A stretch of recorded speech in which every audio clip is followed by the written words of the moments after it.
of the United States of America, and to the republic for which it stands, one nation, under God, indivisible, with liberty and justice for all. Thank you. You may be seated. Meeting of the Wahoo City Council, Tuesday, July 25th, 7 o'clock p.m., Wahoo City Library. Open Meetings Act is posted on the wall. If you need more information, there's more up at City Hall. Call the meeting to order. Have roll call.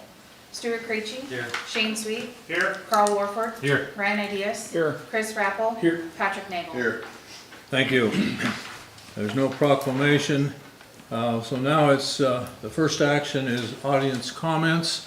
Before we get into the what I believe is probably the reason some of you are here, I'm going to ask if there's anybody in the audience that needs to talk to something else other than the flooding that's not on the agenda. Come forward, please. Hello everybody, I'm Mary Daly, Thank you. and I'm here to talk about South Hall Project, which is Kennedy College, and it was on Facebook. And Mike Sullivan commented on all the questions that was on Facebook. So I went down to City Hall, and initially there was proposals drawn up by different people that was interested in developing this. And one of the things that I'm concerned about is green space.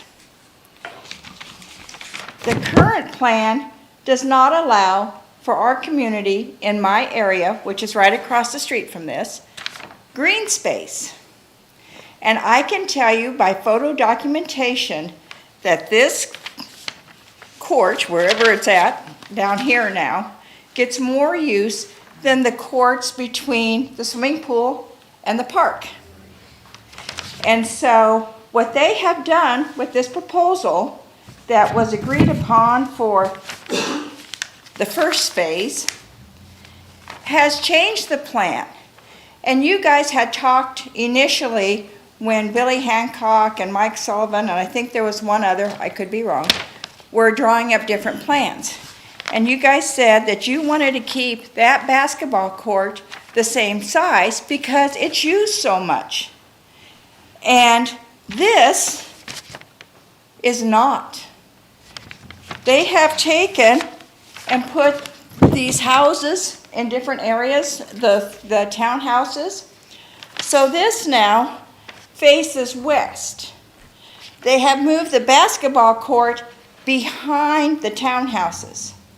Not easy access to the public. Not a lot of green space. The parking then is over here. So you have to walk through the townhouse as a citizen to get to access this court. There's a little girl, and she comes and swings every day with her little white dog, and she swings every day. There is no plan in the future for any swings there. They're going to put benches there. Well, there's a lot of activity in that field. That field between, let's see, so how can I do this? Okay, so we'll say the tennis court now is like here, right? And the swing set is here. And this is all open. There's people playing football out there. There's people having picnics while Dad and whoever is playing basketball. Mom's sitting there in the grass with the kids, having a picnic and having a good time. Wahoo needs green space as much as we need to develop property. We need green space. And that area, there is no green space except for this. And that's why this place gets utilized. This is why every Thursday for 2 hours for the last, I don't know, couple months, there is a group that come and have pickleball tournaments. The reason I know this is because at first none of them had a pickleball net. So I would walk over there and let them use mine. There's a lot of activity there And I would really, really hate to see this current plan that they've proposed, which is different from their first proposal that you guys approved. You know, you thought that was a good idea, and that's why you guys went with them, and that's fine. I mean, I have nothing against Sullivan, you know, he's a nice kid. I get, he's a nice gentleman. Okay, he went to school with my kids, so I always think of him as a kid, you know. We're gonna lose out. This plan does not work for Wahoo. This plan does not work for the community up in my area, which is on Locust Street. I think it's great that there's gonna be more housing. I think it's great that Camel Hall, I call it Camel Hall, South Hall, is being developed. I think that's all good. I don't mind having neighbors. I lived on Chestnut Street and there was cars zooming all by before the express slab, I call it. That never bothered me because I like activity. This is going to hinder what we need in Wahoo. We need kids off the streets. We need kids to have a place to go. And I'll tell you, I guess this isn't legal, I found this out, but I'm not gonna say any names. Kids have been up there playing basketball until 11 o'clock at night. And at 10 o'clock, my neighbor, Donna Bach's granddaughter and her husband, they had a little baby. The kids were playing music. He walked over there at 10 and says, "Can you turn the music down?" There's never a problem over there. I mean, literally, there is never a problem. I've had this one gal come over to my house. She had a little girl with her. She said she has to go to the bathroom right away. Can we use your bathroom? Well, of course they can. You know, we're a community. We're a welcoming community. And I want to see that continue, and this plan does not allow it.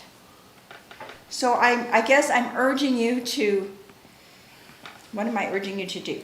To be watchful, to be mindful of what's needed in our community, and this plan isn't it for the second phase. And there's nothing wrong with having more townhomes, but not like this, because there's no parking for us to access that court. And you can't park, I was told that it's on that hill, you know, going up west. You're not supposed to park going uphill. And then that hill would be too congested. So again, where's the community supposed to park? These parking places will also be for the townhome people, which I have no problem with. But we gotta allow for us. And I live right across the street, so for me it's not an issue. But I'm looking for all the people that come there so they feel welcome, have the green space they need. And I'll tell you what, since Mike's group, which I don't know their name of the group, is going to develop Wahoo Super, missing out on 3 townhomes isn't going to make or break them. But missing out on our green space is going to affect the community of Wahoo. Maybe not you, but on Locust Street and all those people that use this area, it's going to affect. That's it. So I don't know where you guys are in this process. I don't know if I need to come like every 6 weeks and remind you. That's my spiel. Okay, thank you. Okay, do anything else? No, I can, actually, at our last meeting, we approved a redevelopment agreement that encompasses both Phase 1 and Phase 2. So the drawing that you see there is just a representation. It's actually not, in the actual development plan document, there's more descriptive language about what that park space will be. It will be a full-size basketball court that can be used, unprogrammed court space at this point, because we don't know whether it's tennis, basketball, or pickleball. Where's it going to be? Well, right now we have, without a fence, without a net, we have tennis because they bring a net, you know. We have basketball. Right. We have pickleball. We have hopscotch over there, you know. And it is intended to sort of be programmed with other park spaces and availability of courts around the community. It's gonna be completely fenced, it's gonna be lighted, it will be owned by the city and maintained by the city, so there will be public access that you won't have to go through the townhomes. Okay, so this is not gonna be there? Because in the original drawing, it wasn't here. So this has already been approved as That is? project has already been approved, yes. Wow. Did she get a copy of it? Yeah, sure, I can send her a copy of the redevelopment contract and the amendment. Wow. Then I wasted your time and mine. No, you have a good point. I don't think you wasted her time. The phase 1 is to be done by December 31st of '24. Correct. Yeah. So, I mean, it's, I know it's different than the original. It's possible it could be different yet because of the size of the basketball court. Well, and certainly the public spaces. The city Yeah. will still control the public spaces. So Yeah. public parking areas, public walkways, to get there. The city will still have control of those. I have a question though, and I'm sorry if I sounded crabby, I didn't mean to. But I have a question with this over here. This looks like it's part of them. How welcoming is that to the community? It absolutely looks like it's here. And yes, I have talked to some developers, and yes, there is going to be a sidewalk. See this little dotted line? That's going to be the sidewalk, I was informed by the developer. Well, I guess to your point, I think it's important for you to remember that this is a conceptual, just like the proposals that were submitted were conceptual. And when the final plan set is completed and we're getting into the part where we're splitting the property into a park parcel and the parcel where the development is gonna happen, that will come back before the city council, where there will be a more definitive plan set laid out for what will be going in there. So a plan set that it's going to be in this space, or a plan set where it's going to continue to have ample green space for the community of Wahoo and not 3 more townhouses for the developer? I don't think under the development contract, the city wouldn't have the ability to take out those 3 buildings. That's already been agreed to in the development contract. The positioning of where the court is, how you get to it, the parking spaces, I think all of that, to Melissa's point, is certainly subject to that final and later approval. But in terms of their use of the other space, I think that's somewhat locked in stone based on the terms of the contract. I will say, I was naive on my part. I didn't realize when I kept looking for Camel Hall projects to be brought up at the city council, I did not know it was named South Hall Project. To me, it's always been Camel Hall, because that's what I've known it as. Publicity I've had seen, and I've asked about it, it's been called Kennedy. Kennedy Project. Yeah. So, Well, but whatever it there is, it's, Okay, I was told that the Kennedy project was different than South Hall project, so it wasn't. the whole what you, This here? that there is named by the contractor at this point, Kennedy. But that might not be the final, So is that how you guys had it listed on your agenda thing, yeah, was Kennedy? with planning Okay, and well, I zoning. screwed up then. Yeah. I think we've missed the boat. I think we've missed the boat for Wahoo. I know we've missed the boat for the people in my area that utilize this all the time. Yeah, there's the courts down at the park, but I guarantee you, every time, and I did a photo journal, I really did, and then I thought, well, this is kind of weird that I'm out there taking pictures, and maybe it's illegal. So I showed them to some people to show, to verify that, oh yes, here it is, 8 o'clock, Tuesday night, 6 kids playing ball. I get in my car, run down to the park, nothing. The next night, I would take more pictures. And I would take two, like they'd come at one time, and then the older kids usually come later. And I'd take pictures. And then I'd get in my car and I'd run down to the park and nothing. We're missing the boat. Well, And all three townhomes. we've had discussion about the lack of use of that area between the swimming pool and the park. It is not used like it was in, No, this is used so much. yeah. It I'll agree is with that. absolutely just amazes me how much that area is used. And there is only 4 swings, but trust me, they're utilized.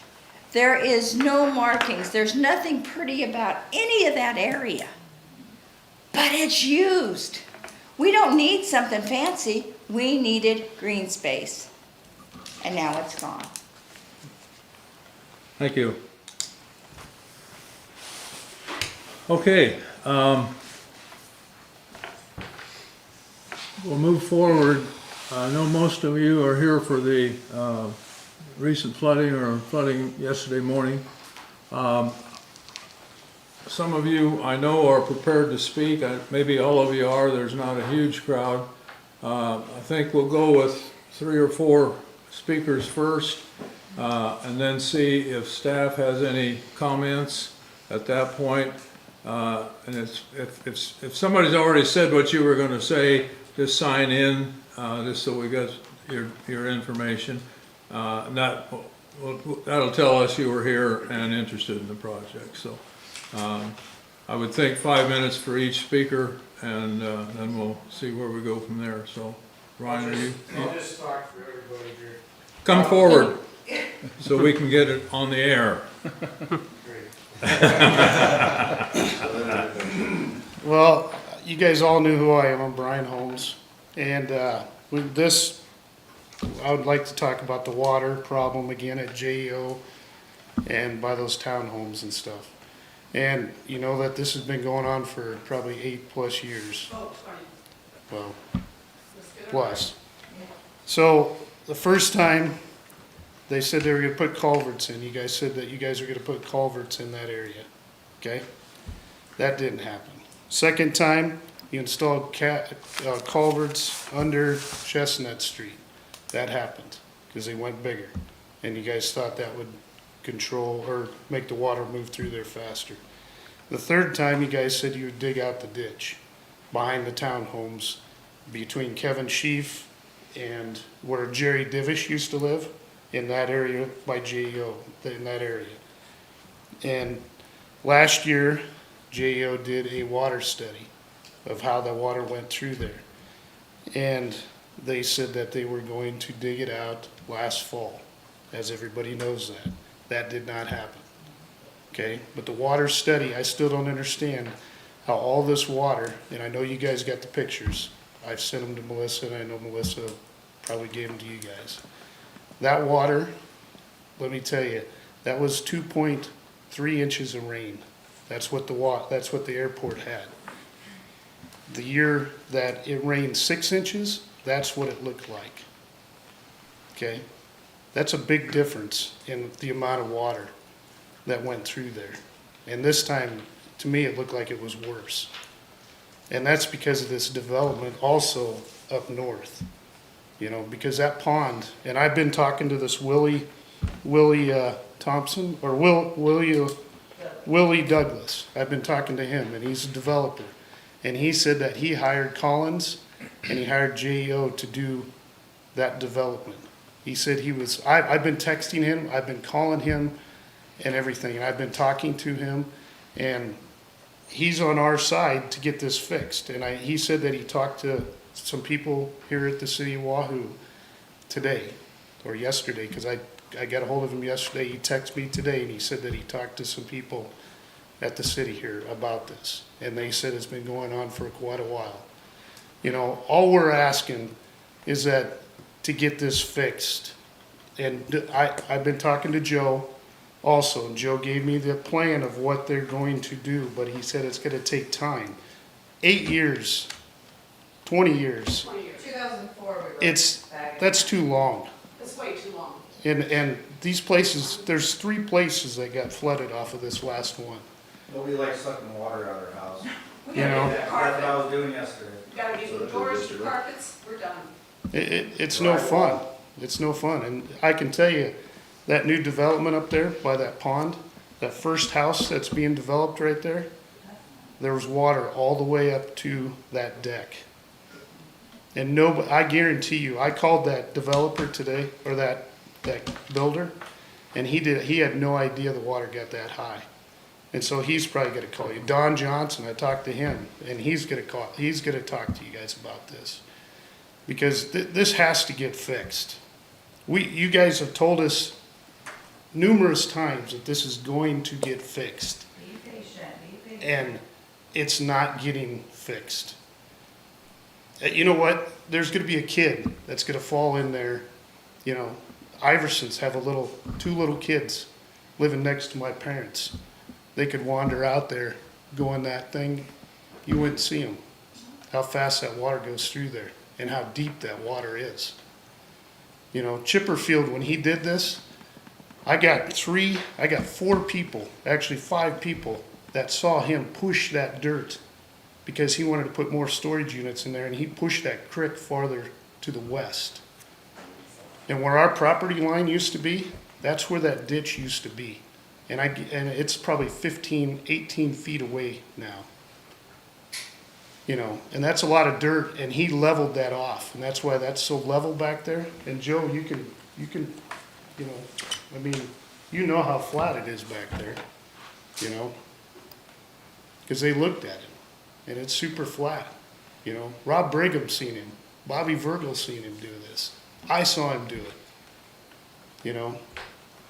It's, Kurt Molly saw him do this, you know? And if he's not, and last time we talked about this, that he was going to sell you guys some property, you know, I would take it, you know, and move that ditch over because you can't dig there because of all the lines there.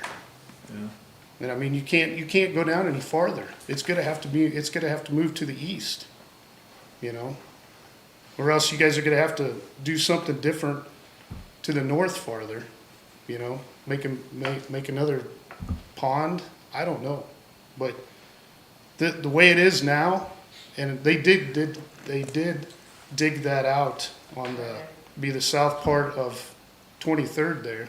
They dug it out. What was it? 14 feet, and it's 80 feet across. Didn't even, you know, it's still full of water right now. I went and took a picture of it before I came up here. Mm-hmm. You know, and I still, Willie said he's going to go and look at that pond, and that pond is, you know, they told me it was 3 to 4 feet deep, and it would hold 3 to 4 acres of water.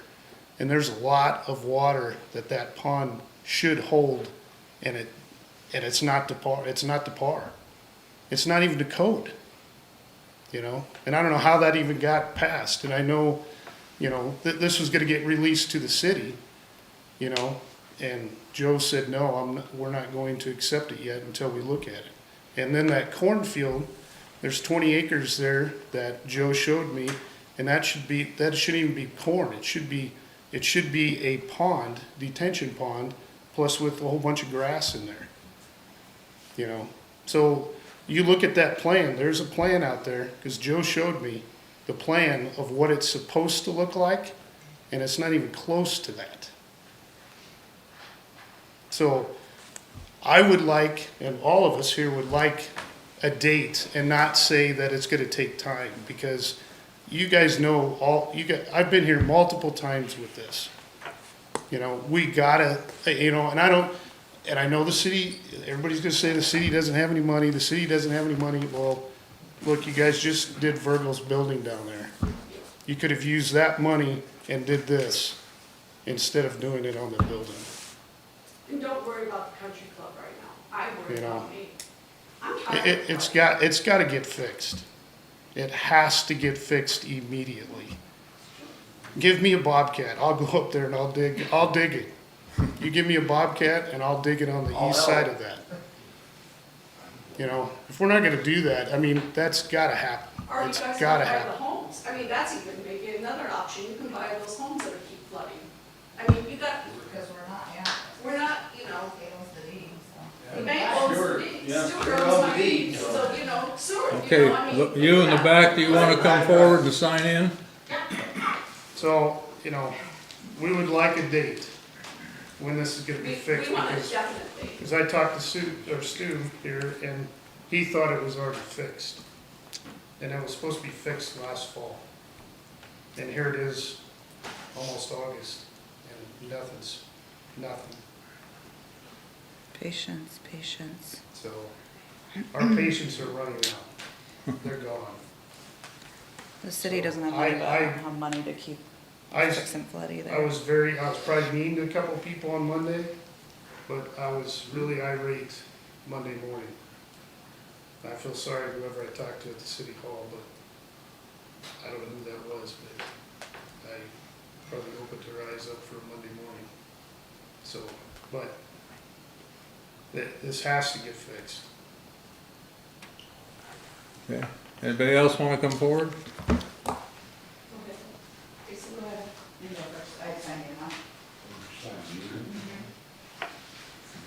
I didn't come prepared to speak. But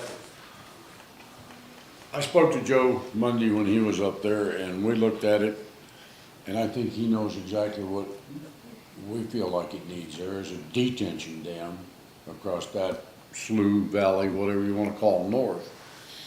That could be grass 99% of the time. It would only be when you have a big rain or a fast rain like that that would hold the water. I'm sure that JEO should be able to figure out the rate of water that that ditch can take. If they put culverts in that, however many, that walkway west of JEO's, the water was going over that about what, 2-3 foot deep? Yeah. So that's got what, 3 18-inch culverts in there? Which probably would have sufficed if it would have been big enough to hold it. It is not, however. But if they went north of that, maybe 100 yards and put a big detention, not retention pond like they've got on the north end, because like you said, all that does is hold water. It doesn't really, a detention dam would stop it temporarily, let it run out. If it took 6 hours or 6 days, who cares? But in a week, it would be dry again. The grass would continue to grow. You would have a green space that would be used, you know.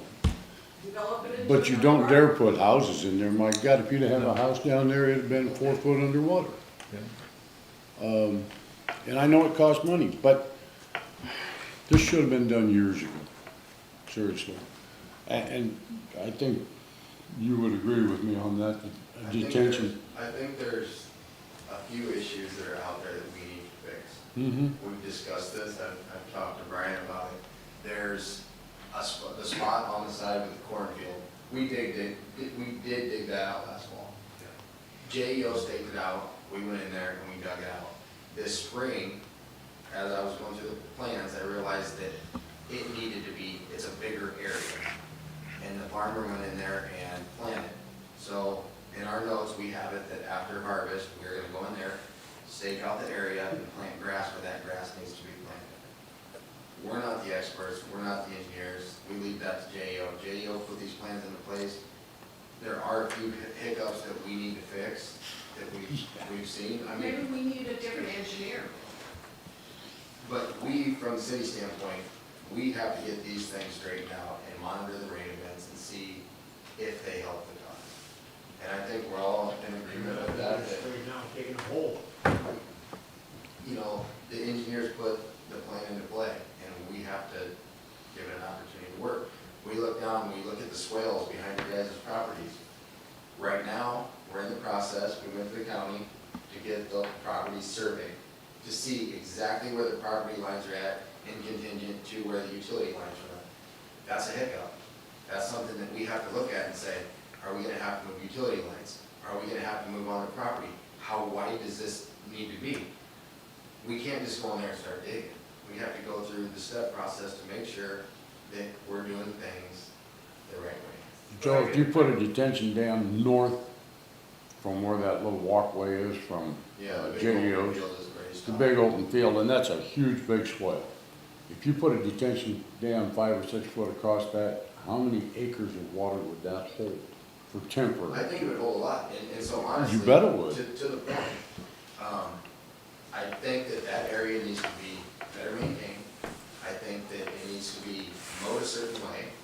I think the grass needs to be taller so it slows down the water. I think it needs to be taller so it slows down the silt and stuff coming from the other subdivisions up above. Also, with that being said, going down further behind your guys' property, that area also needs to be maintained to slow that water down. Actually, right there, you don't wanna slow the water Well, down. listen, it does because grass is a natural filtration system. Yes. And so some people have filled in their ditch. Some people dump grass clippings in their ditch. There's rock out there.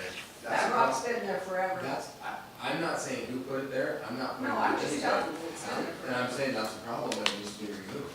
There are other issues out there, like the culverts that come off of Sycamore Street that dump into that ditch. They're over inundated with silt. Those need to be cleaned out.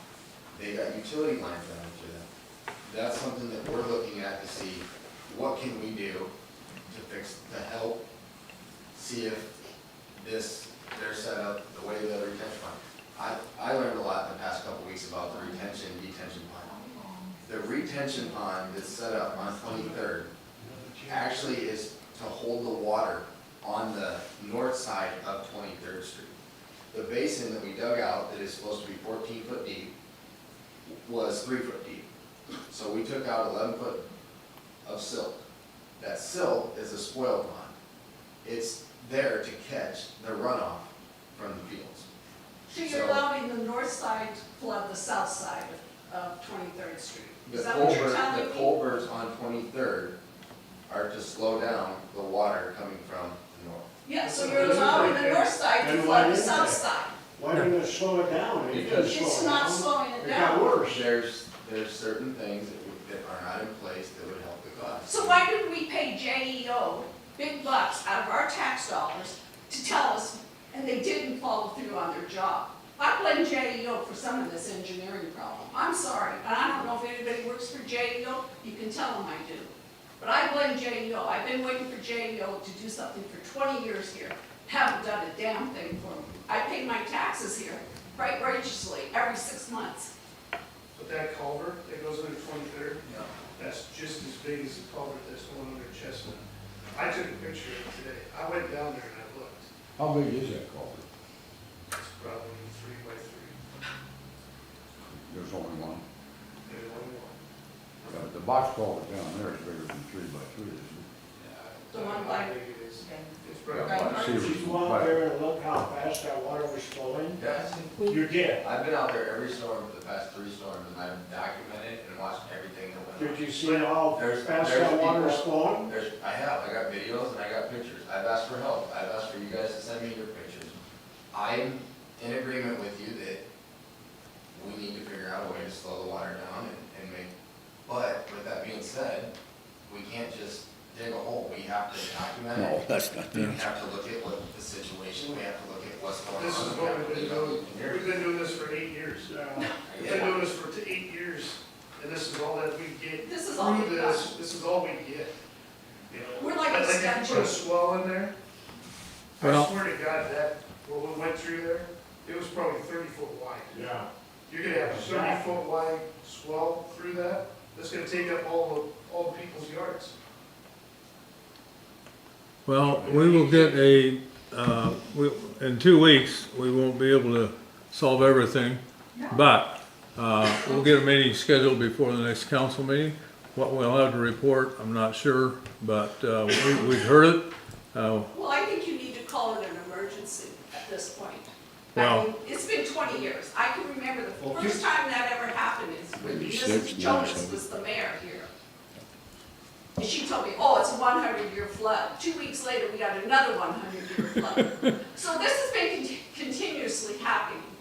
I'm tired of hearing that it's a flood. I know it's a flood. And because we it's only a- got 2.3, and this is what happened. I had to go suck water out of our townhouses. We gotta have some. 2.3, that's We not gotta very have- much. We gotta have an not an emergency. It's getting worse. It's getting worse. You guys wanna buy our? We're hearing you, thank you. Okay,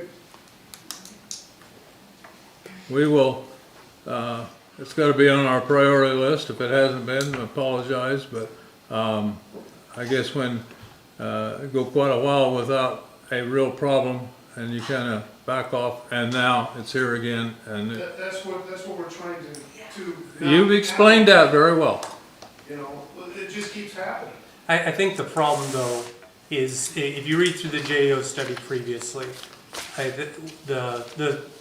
there was no solution, right? There's a, how can we better address the situation to make it a little better, but I don't think it was ever purported to be a solution. And the biggest problem is money, because there's only two ways to finance a large capital project. One being grant funding, right? And looking at grant funding. We did have, what happened to it? When we were gonna put the culverts in there, Yeah. and Melissa knows that. Yeah, and then the other one being an assessment. And of course, with the number of properties there, you don't want, tens of thousands of dollars of assessments against your properties for a public improvement project right there. And so I think to Joe's point, he's trying to look at how can we use city resources in a way to better address the situation, but I don't think Joe's suggesting it's going to solve the problem, right? There's a secondary question of, well, after that's done, is there something more the city can do in the way of a grant project, a public assessment project, something to go further. It's gonna take years, another year. But, and the problem is, go to the NRD meetings, Sherry knows this, any flood inundation project takes years. Takes years for studies and grants, and Yeah. it's never, you don't have a project 20 years, that you happens, guys. that doesn't take I got multiple one years. here. Yeah. 20 years of this You crap. can't just keep doing this. Yeah. Buy more homes, be cheaper. And that's just the ugly truth, is there is not a solution out there that's going to address your problem quickly. Why are we developing this up north then if we can't fix this problem? It's just gonna keep happening. That And then brings this crowd is gonna get bigger. Yeah. Because all those new houses up there are gonna get flooded. If we don't fix the problem up north first, it's not gonna get any better.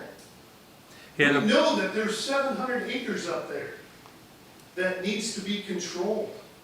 We know that. We've been talking about that. yeah, but the only way to control it would be to acquire millions of dollars of property, Well, which right again, down here, you're talking with the building grant would've been a situation. good start. Yeah. Would have been a really good start before we started. But you're talking about utilities versus city. Those are two different things, two different tax revenues Who's paying the and tax? sources. Yeah, the tax money. The ratepayers. The utilities is through the ratepayers. That's not public tax dollars through Right. your real estate taxes. Those are two different things, and you can't allocate monies different ways. You said Yeah. we lost our grant when we had this, and we talked about this. So the grant was based off of the assumption that the cost-benefit ratio, the cost of the project, would be a greater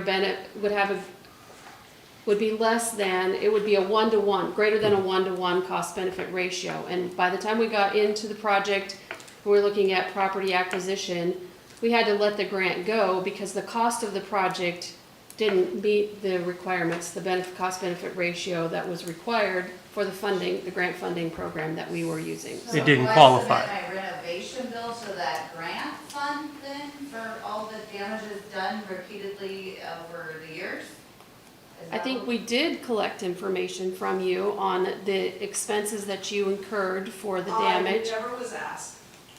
No. The problem is, and to Melissa's point, it didn't qualify. That's the short answer to that.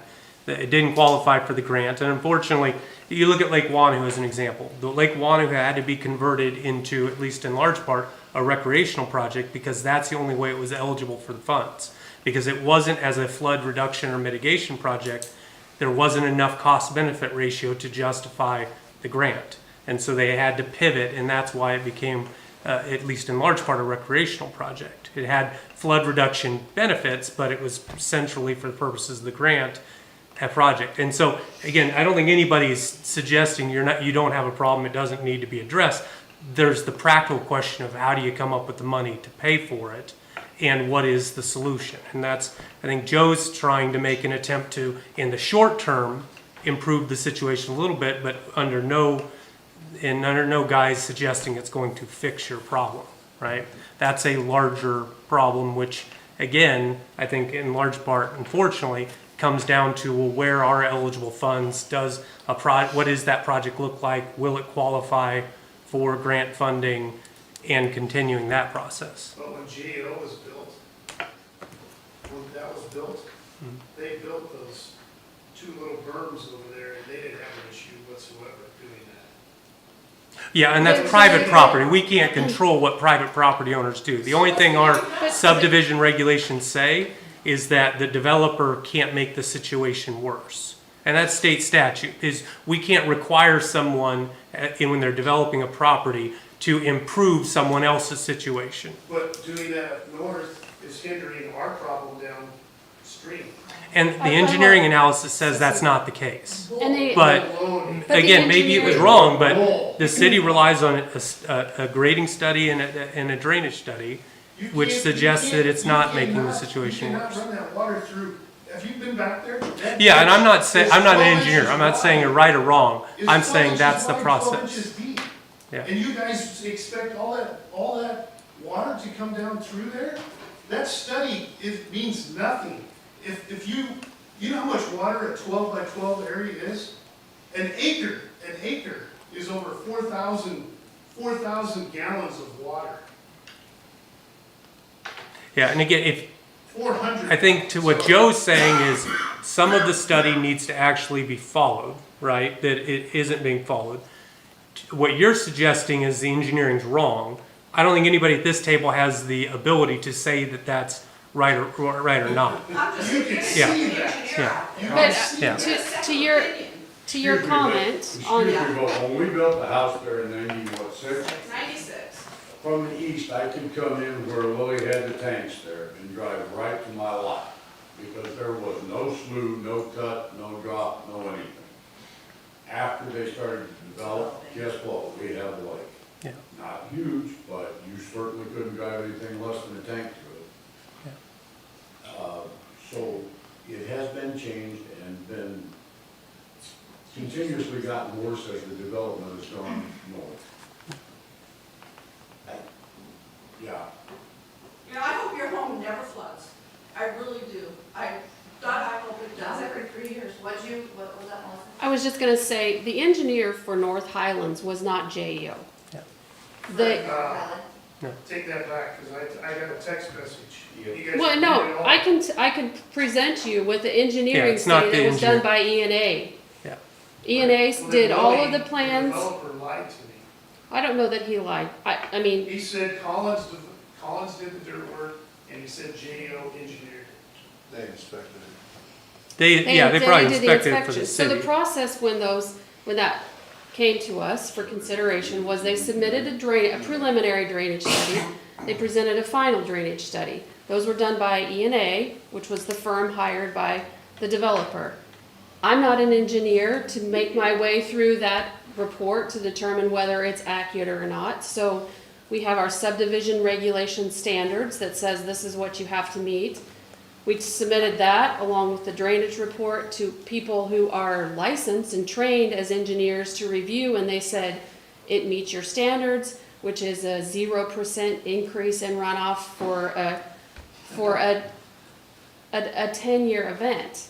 Okay. And what we're experiencing, what you experienced, is something more than a And 10-year not event. every other year. Yeah, we've got did you get some of that portfolio put together how often? I have some stuff in my Okay. It's notes. about every other year. But we get to your do this. point It's on- every 10 years. On that it is a JEO issue, I would argue that that's not the case, because the drainage study was done by someone else for North Highlands, reviewed by JEO, and they agreed that it does meet the standards that are spelled out in our subdivision regulations. Melissa, is there any place I can get this, a copy of that, so I can see how many gallons per minute could be allowed to flow through there without causing a problem? Yeah, I can absolutely provide you with a copy of the drainage study that was submitted for the North Highlands. I can give you a copy of the drainage study and the calculations that they used that we did last year.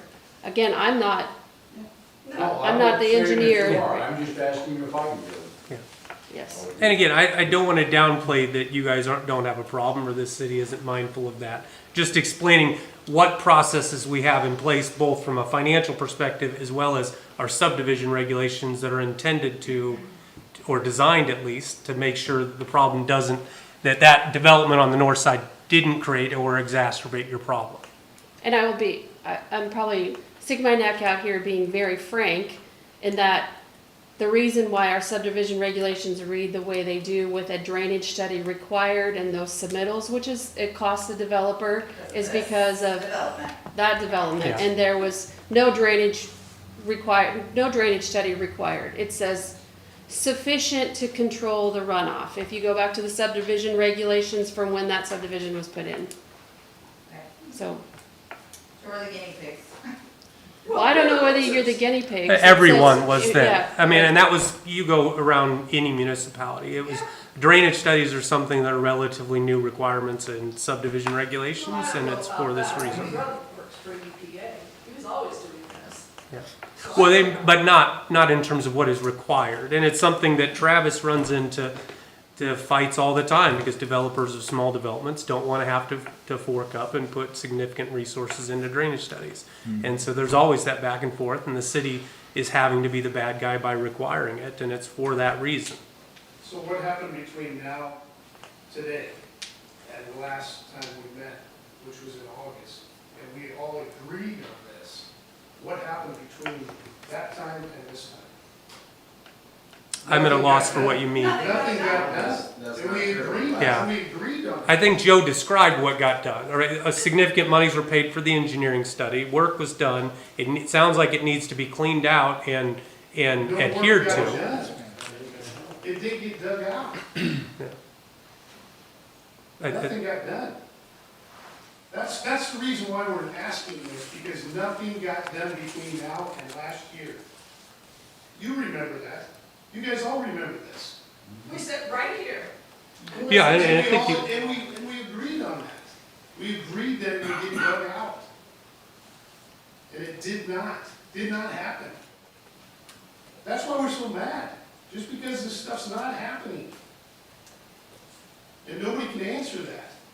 I can answer to that and say that we did dig that out last fall, and I have proof of it. I have it written down, and I can tell you when we were there. You dug the ditch out. JEO came You out. did the ditch for No, that. the ditch came, okay, back to the ditch. The ditch We're cannot talking about be the dug ditch. out at this time till the surveys are done and we see where the utility lines are at. That's gonna be our roadblock. That's been We since have to April. look into that.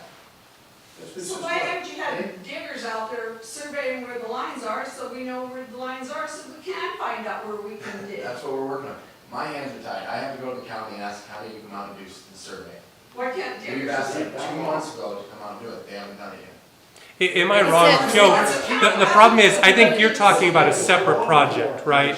You're talking about a separate. 23rd, according to JEO's drainage study, it needed to be dug out in the cornfield. That was They done. came out, Yeah. they staked it out, and we dug it out. We cleaned out 4 foot of silt in front of that drainage channel. Yes, we did. I got proof of it. Second, Then why didn't we the needed south to end dig just out the water? retention pond. Not the retention pond, let me rephrase that. We had to dig out the silt basin. We were forced with some struggles there. We don't have a piece of equipment to dig it out. So we had to reach out to a contractor.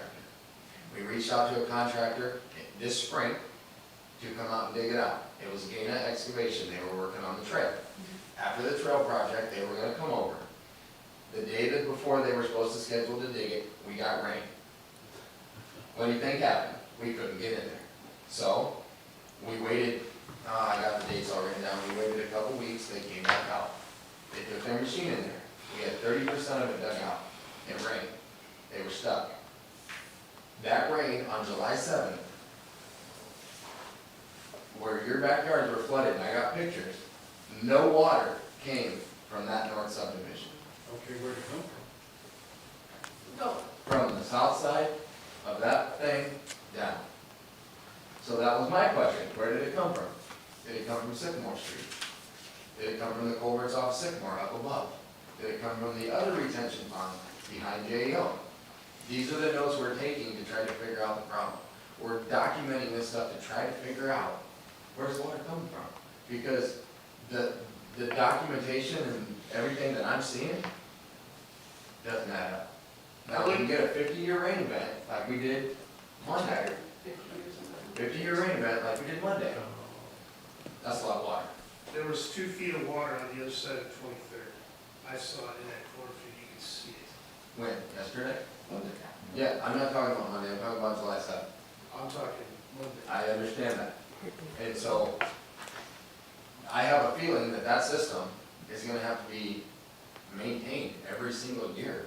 We're gonna have to dig that out, clean out in front of that, and that needs to be planted. That area that needs to be planted on the north side is a lot bigger than we thought it should be. It's a lot bigger. You can look at the lay of the land and see how it pencils up to a triangle, and that's all gonna be grass. That's exactly where that detention pond up north, it flows right through there. Exactly, but see, that's supposed to, But that grass, you just said that none of that up north came down. it didn't on the July This- 7th storm. There It was had- no water coming out from the north behind your guys' property on July 7th. So where did that water go that came into that detention pond? It sat there. It filled up the detention pond. The detention pond never flowed over. It filled. It never exited out to the south. But it has to exit out. No, it doesn't. It's not a detention pond. It's a silt basin that's retaining water. It's not like the one behind JEO, and it's not like the one to the west.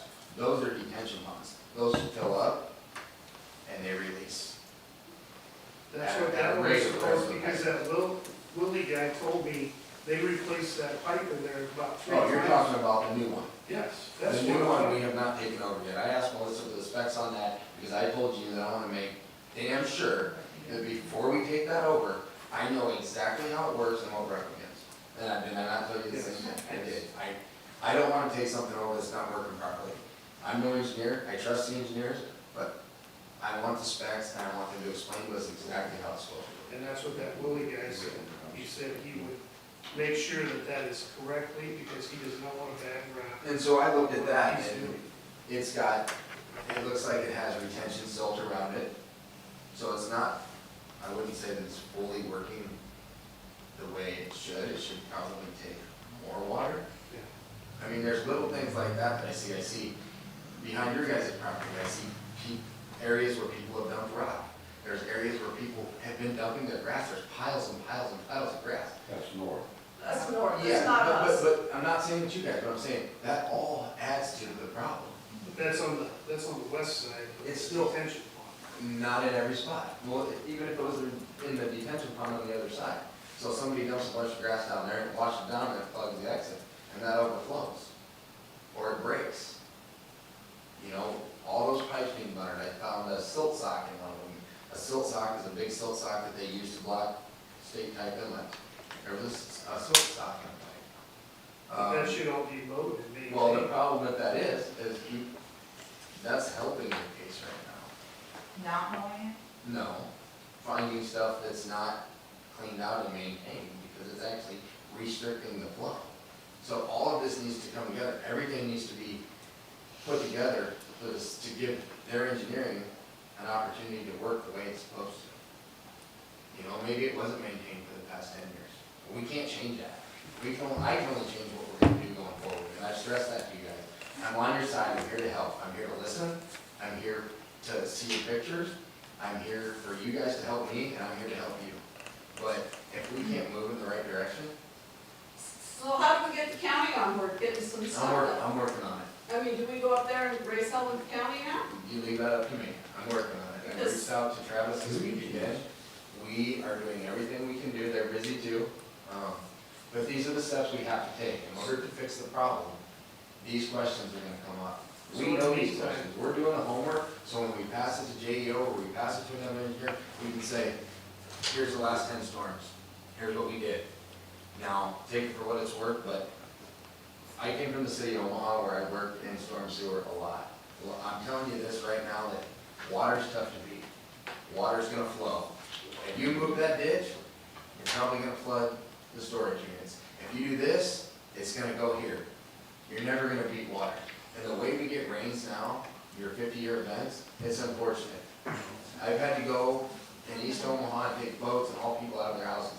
It's sickening, I figured that. They show a 2 1/4 inch range, not a 50-year range. I document it, and I'm not arguing anything, but in my notes, I put down, I've got the rainfall and the period that it came down, and I've got pictures attached, and I'm gonna continue to do this as we see the rain events. And we're gonna continue to clean up over there. We're gonna, we've got other ideas we're gonna try. But we have to lean on the engineering. I'm no engineer, so I lean on what they tell me. And from being in the field, there are things that I see that I think, from an engineering standpoint, that they don't always see, because I've done it from the bottom up and learned how to get to that point. Little stuff, the way the culverts come into the creek bed, how it flows.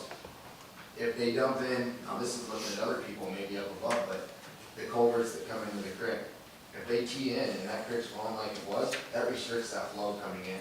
That's not truly a creek. Exactly, but the drainage ditch. I mean, those houses were built on a drainage ditch. And they're low. And look at the rain we get. I mean, these are big rains. They're not like they used to be. They come down heavy. And I'm not Okay. saying that that's, As a city council, how can we help Joe here get this done at a faster pace? I want to hear it from you guys. How can we help Joe? If we all as a community need to help Joe do this, we will.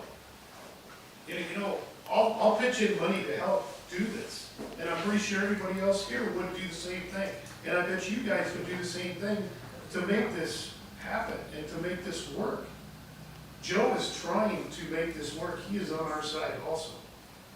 We just need to get this handled immediately. And not in 10 years, please. No. You can't And we can't do any 10 more studies. We cannot do any more studies. You can't do 10 more years, and it'll be fixed. By 10 years, I'll probably be dead and never see it done. But in saying that, I would like my kids and my grandkids to know that they're not gonna get flooded. I appreciate Joe I do saying what too. he is, and he's working for you guys, but I think he's stressed, there's no magic bullet. I think the biggest thing is, and this is my opinion, take it for what it's worth, but something's gonna end up happening with this. And I think that the city and the council need to decide where they're gonna put those funds. And all I can do is document, and that's all you guys can do at this time, but we have to look at the big picture and go, okay, what's the best option? What is the best financial option to fix this problem? Is it to raise properties? Is it to put in a culvert? Is it to move water? Is it to, I don't have that answer. Detention. But that's what it is. You can't throw money at something if you don't know if it's gonna work. And I think that's the fear, I mean, from my standpoint, whatever it is that goes in there, I don't want it to work, because I don't wanna get called at 9 o'clock at night that your house is flooded. I mean, I want it to work. I want you guys to be happy. But again, where are the funds going to go? Are we gonna dig it out? Are we gonna do this? We're all engineers when we want to be. I mean, we can look at the situation and say, let's just let's put a Lake Wannabe number 2 over here, and let's make it real nice, but No, that's in all not honesty, control. where do you put the funds? Where does the money go? What's the best option? That's the answer. Actually, Kurt Molly called me and he said, Brian, you got lakefront property, you want to sell? Oh, shit, we do. He did. And it was that big. Well, if you put a cartridge down in the bridge going by Steverson's, Yeah. That would have float like that. You gotta put his boat out there. Please, if we can help Joe get this going faster, I would appreciate that. I'm pretty sure everybody right here would Yeah. appreciate this. Joe is trying to make this happen. He is working at it, but he needs the funds to do this. From my standpoint anyway, I feel Joe's the right man to be in that position right now. He's got enough background and he does his due diligence to figure out what the problem is. Now, how to fix it and go from there, that's a bigger picture. But I believe he's the right man for that position right now. And as I said before, we will get at least one meeting in before the next council meeting and be able to maybe every 2 weeks or at least every month, we need to be able to report back to you. But out of fairness to Joe and transparency by the city, I think even when JEO did their study, this option, which was not an aggressive option because the other options required considerable resources the city didn't have, grant funding wouldn't provide for, is that this was an improvement, not a fix, right? And I think that's, unfortunately, that needs to be clear, because I think there needs to be reasonable expectations that even if Joe does what he's saying, it's not a fix. It's an improvement to the situation. What was their improvement, may I ask? In the, Oh, sorry. no, in the, in the plan, it talks about construction of a 25-foot wide trapezoidal drainage way through that area. Which Where's is that at, Melissa? What- behind your houses. Directly behind those houses or to the north? I mean, Behind behind us, but is it farther north on the south side of Well, 23rd? here's the problem, if you make the drainage bigger so it can run faster, then the box culvert down by Severson's is not gonna take it. And then you're gonna just have it farther down the street block, same result. That's what I'm thinking. And that's what I mean, I'm, Well, I don't have a I'm not an engineer, position- but I can sure tell you how water works, because I've got a dam right next to my house. And, you know, where, if you put the cork 20 feet down the creek or 50 feet up the creek, you got the same results. so in 2008, when we did the drainage study, there were projects that were listed in that needed to be completed. One of them was the box culvert under Chestnut Street. According to the details from that 2008 study, the box culvert that we put in was sized appropriately to handle this trapezoidal based drainage way if it was installed. 23rd Street was listed as a project, and the way that it was laid out is the way that we constructed it. And we did this last year we did the update to see, are the things that we have done actually having an impact? And according to the study, again, I'm not an engineer, but according to the study, it says yes, it is having a minimal impact on the situation. Very minimal if it can't handle a 2.5-inch rain. You know, what would happen, and I'm old enough, I've seen 15 inches at a time. Imagine what that would have done. I've seen But is it that. reasonable to think that that the storm sewer system in Wahoo should be designed to accommodate a 15-inch rain? No, we're No. not saying That's that. not what I'm saying, I'm only saying that it had that been a 15-inch rain. Can you imagine what it would have done to that subdivision? I think everybody's saying that it should have held in a 2-inch Yes. rain. That's all we're saying. In a 2-inch rain, it should have held better than what it did. And it wasn't a half-hour rain, it was a, what, 2-hour rain? Yeah. Yeah, because it started raining at 3 AM, Yeah, it was. and when I left at 4:30, Well, if you have 5 o'clock, it was. if you got 3 inches of rain up your patio door, going in your basement, off of a 2-inch rain, there's something wrong. Think about it. I don't know how many, Think about it. I mean, Yeah, and the problem is, if you look at JO's study, which maybe you guys already have that, there were two possible recommendations. The first recommendation, I think, is what Joe is saying, everybody agreed we were gonna put in place.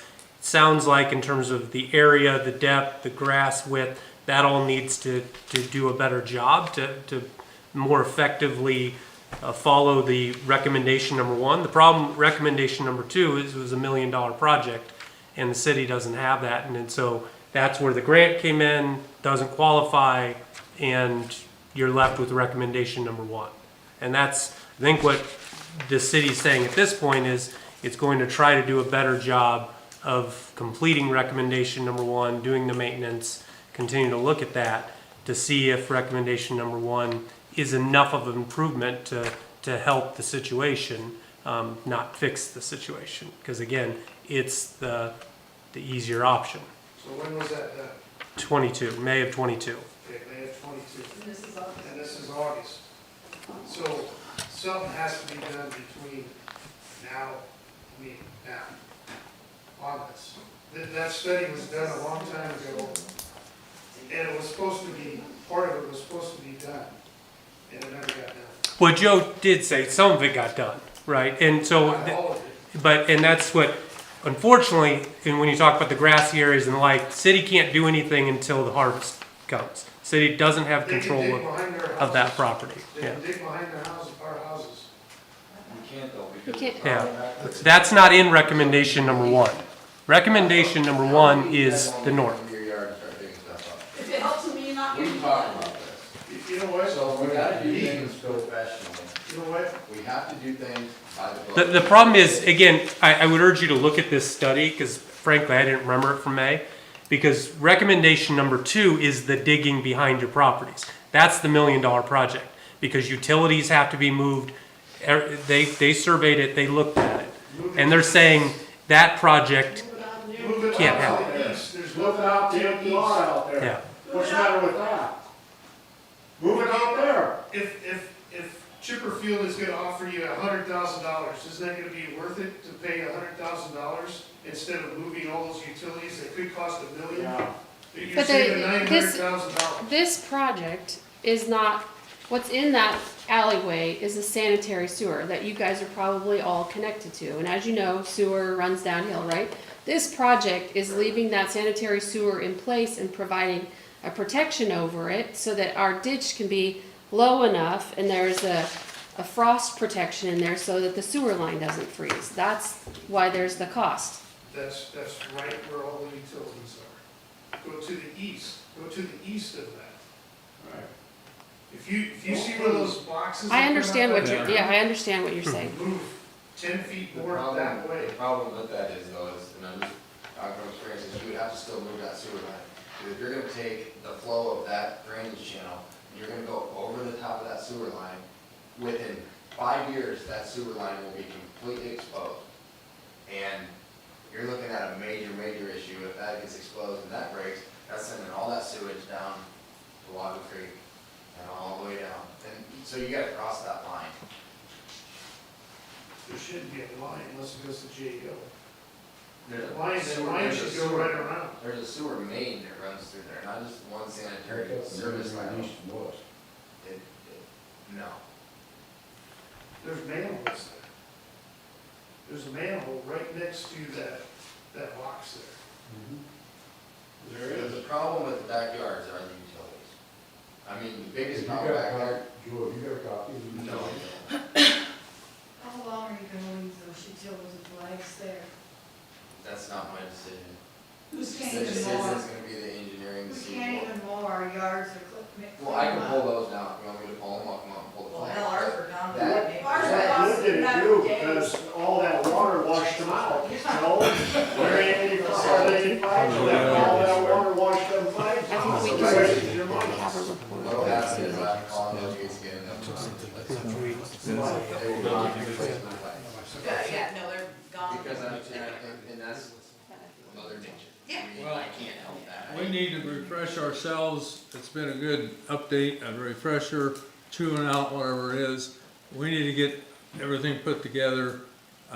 We will have a meeting before the next council meeting and try and have a update report. So on how what will we we fo- find out Well, I what's was gonna going say, on? well, Will you Pardon? notify us? Send us a postcard?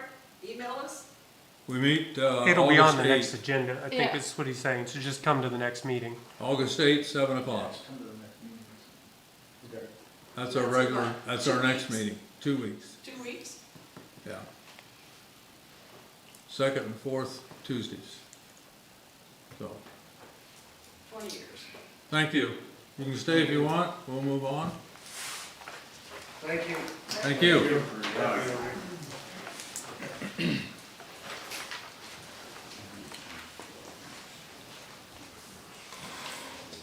Denise, you wanna follow that act? You betcha. Cause I got fun stuff to talk about. Nothing serious, nothing. Well, I'm gonna give you all one of these here, just so you can have it, share it, and enjoy it as much as we did this summer. The library has had an awesome summer. This is my children's librarian Carrie, her little wrap up of just, we wanted to just keep it quick and easy for you because we know how you're overwhelmed with all of this information, obviously. So I didn't want to confuse you with more. So we just had a great summer reading program, lots of great programs. 77 children signed up, as you can see. I'm gonna read over your shoulder, Patrick, because I gave mine all away.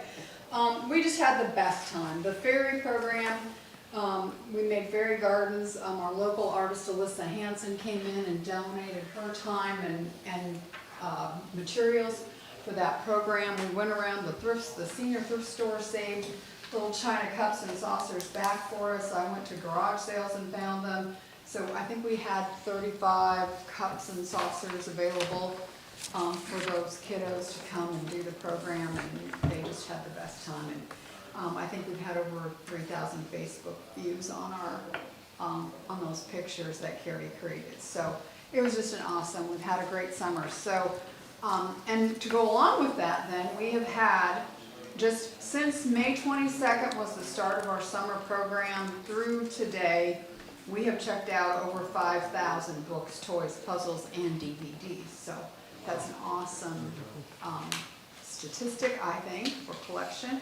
And then also, just so you know too, for those of you that use the online resources, some of you call it Libby, some call it Overdrive, we just paid that renewal bill. The City of Wahoo gets to participate in the state consortium because of the Nebraska Library Commission and their support. So we pay $500 a year for that fee based on the population of our community. As long as we're 10,000 and under, we will always pay $500. Then our Library Friends group, they contribute an extra amount as a donation. And this year I asked them for $700, and so they gave $700. So that donation, your $500 donation from our city taxpayers, participation fee gives our patrons access to over $333,000 in content for the last fiscal year.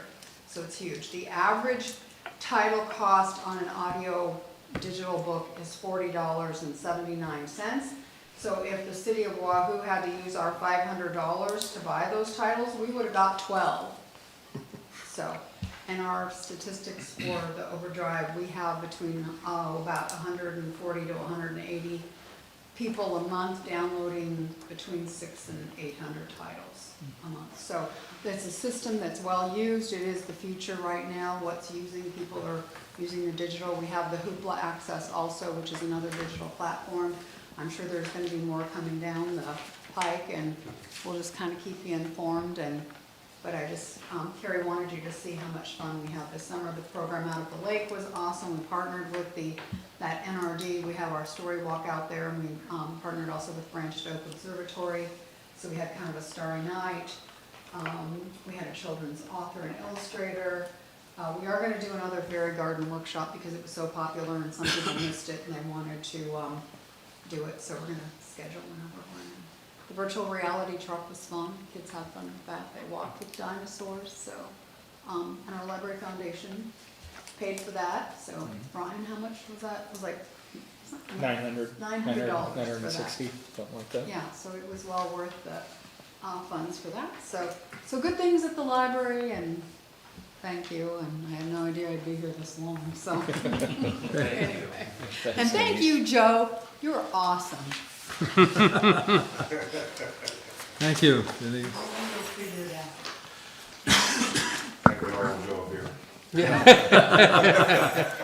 Okay, consent agenda, pretty much straightforward. Motion approved. I'll second that. Oh wait, sorry, I was not prepared. Motion and second. Got it. Yeah. Any questions? Roll call. Warford? Yes. Grappel? Yes. Nagel? Yes. Ideas? Yes. Sweet? Yes. Krejci? Yes.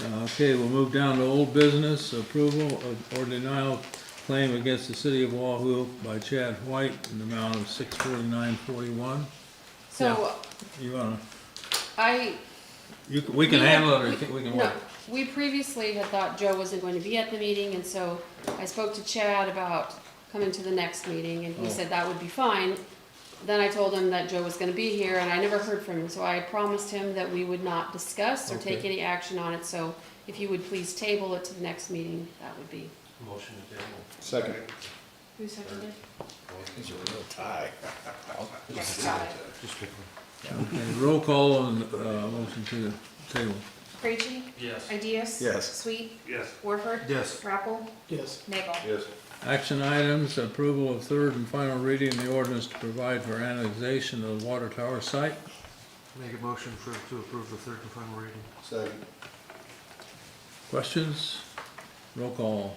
Warford? Yes. Nagel? Yes. Krejci? Yes. Rappel? Yes. Sweet? Yes. Ideas? Yes. 3, approval of resolution 2023-15, a renewal of interlocal agreement with LARM. So this is in your packet, and this is our annual resolution indicating our desire to participate, to continue our participation with LARM, which is the League Association of Risk Management. We've been a member of LARM since about 2004, I believe. The resolution that's in your packet gives us multiple options. You can set yourself up for a 90-day notice of termination or 180-day notice of termination, and a commitment of time of 3 years, 2 years, or 1. And based on that, if we would sign up for the 180-day notice of termination with a 3-year commitment, we're going to get a 5% discount on our membership or premium. So I want to talk a little bit about the proposal that's in your packet and some of the reasons why we're seeing the high increases. I'm on the LARM board. This is I've served 2 terms. I'll be getting off the board in December because I've completed my 6-year term. But through that, I have learned a lot about insurance and a lot about the market. And we had an underwriter come to the LARM board at our meeting in, I think it was May, and explain the national situation that's happening with insurance just across the nation. Insurance companies they're losing more than they're bringing in, which is why we're seeing the increases in rates because of the catastrophic weather events that are happening across the nation. Hurricanes, flooding, the heat, the power outages, all of those things are contributing to the losses. And so our rate increase is not necessarily coming from the losses we're seeing in Nebraska, but it's coming from the reinsurance that LARM has to go out and buy. And so we're left with a significant increase in our rates, but we're also, because of the inflation that we're experiencing, we want to be sure that our buildings are insured at an appropriate level. So LARM adds an inflation factor to the value of our buildings that are covered. And that, in the notes here, you'll see that our commercial property value increase was $5.5 million, and that was solely because of the inflation. We haven't added properties this year, and so that's solely due to the that $5.5 million increase in property values due to building material costs. Ryan and I sat down and looked at this, and currently we have a $10,000 deductible on our building coverage, our property coverage. That does not include property in the open, which is like your fences and a batting cage and those kinds of things. That's solely on the buildings. And we talked about whether we could stomach or take on a higher deductible. So we asked LARM what a $25,000 deductible would provide to us, and that $25,000 deductible equals a $26,381 savings in this $542,000 that we're talking about. So if we have a catastrophic event like a hailstorm or a windstorm that comes through here and we have multiple buildings that are impacted, it's one event. So we have one deductible. It'd be $10,000 currently, would be $25,000 if we would choose to take that on. So I have lots more information, lots of things I could talk about, but if you have any questions, I will try and answer them. We are seeing an increase in all of the lines, but like workers' comp, for instance, that's based off of our payroll. Our payroll has gone up. Our experience modification factor has gone down, so that's a good thing. We have less losses. We're below a 1, so that's good. But we still have an increase, even though the rates didn't increase that significantly. Our liabilities based off of our budget numbers, our auto is pretty much in line with what industry is doing as well. So again, I'll stop talking. If you have questions, let me know. So just to clarify, at 543,000 with 5% discount, we would have a $10,000 deductible if we had an event. Yes, And if we were to go with a $25,000 deductible, the premium would be $26,000 less, yes, So we would save 26, and if we would have an event, it'd cost us 25. right. So we're still, You're ahead no matter what. you're ahead no matter what there. Yeah. Just wanna make sure I heard that right. We did ask what, something higher than that would be, whether it's $30,000, $40,000, $50,000, and that's not something that LARM typically gets asked, because we're one of the larger members in LARM, and so, and it's not something they'd ever discussed with underwriting, so they're checking into that, and I would expect it's probably information that will come to the board, to the LARM board for discussion at our next meeting, which I think is in September. So I don't have an answer on what that would look like, but if it, you know, if we do and it looks like it's favorable, it's certainly something we can talk about, whether we can stomach that or not. So, Right now, last year we did a 3-year agreement, correct? yes. So we're kind of on the hook or pay penalty for this year regardless. If we don't renew, yes, we're going to have a penalty. I hadn't looked at this before the other day, but I looked at it today before we came, and I'm like, man, $125,000 from 100 cents is a 40% increase in 2 years on our property insurance. That is Big numbers. a very large number. I'm not 40, I'm sorry, I did that wrong. An 80% increase in our cost of our property values from 175 to 300,000, or 314 before the discount, or 298. I mean, that is just, that is a very large number.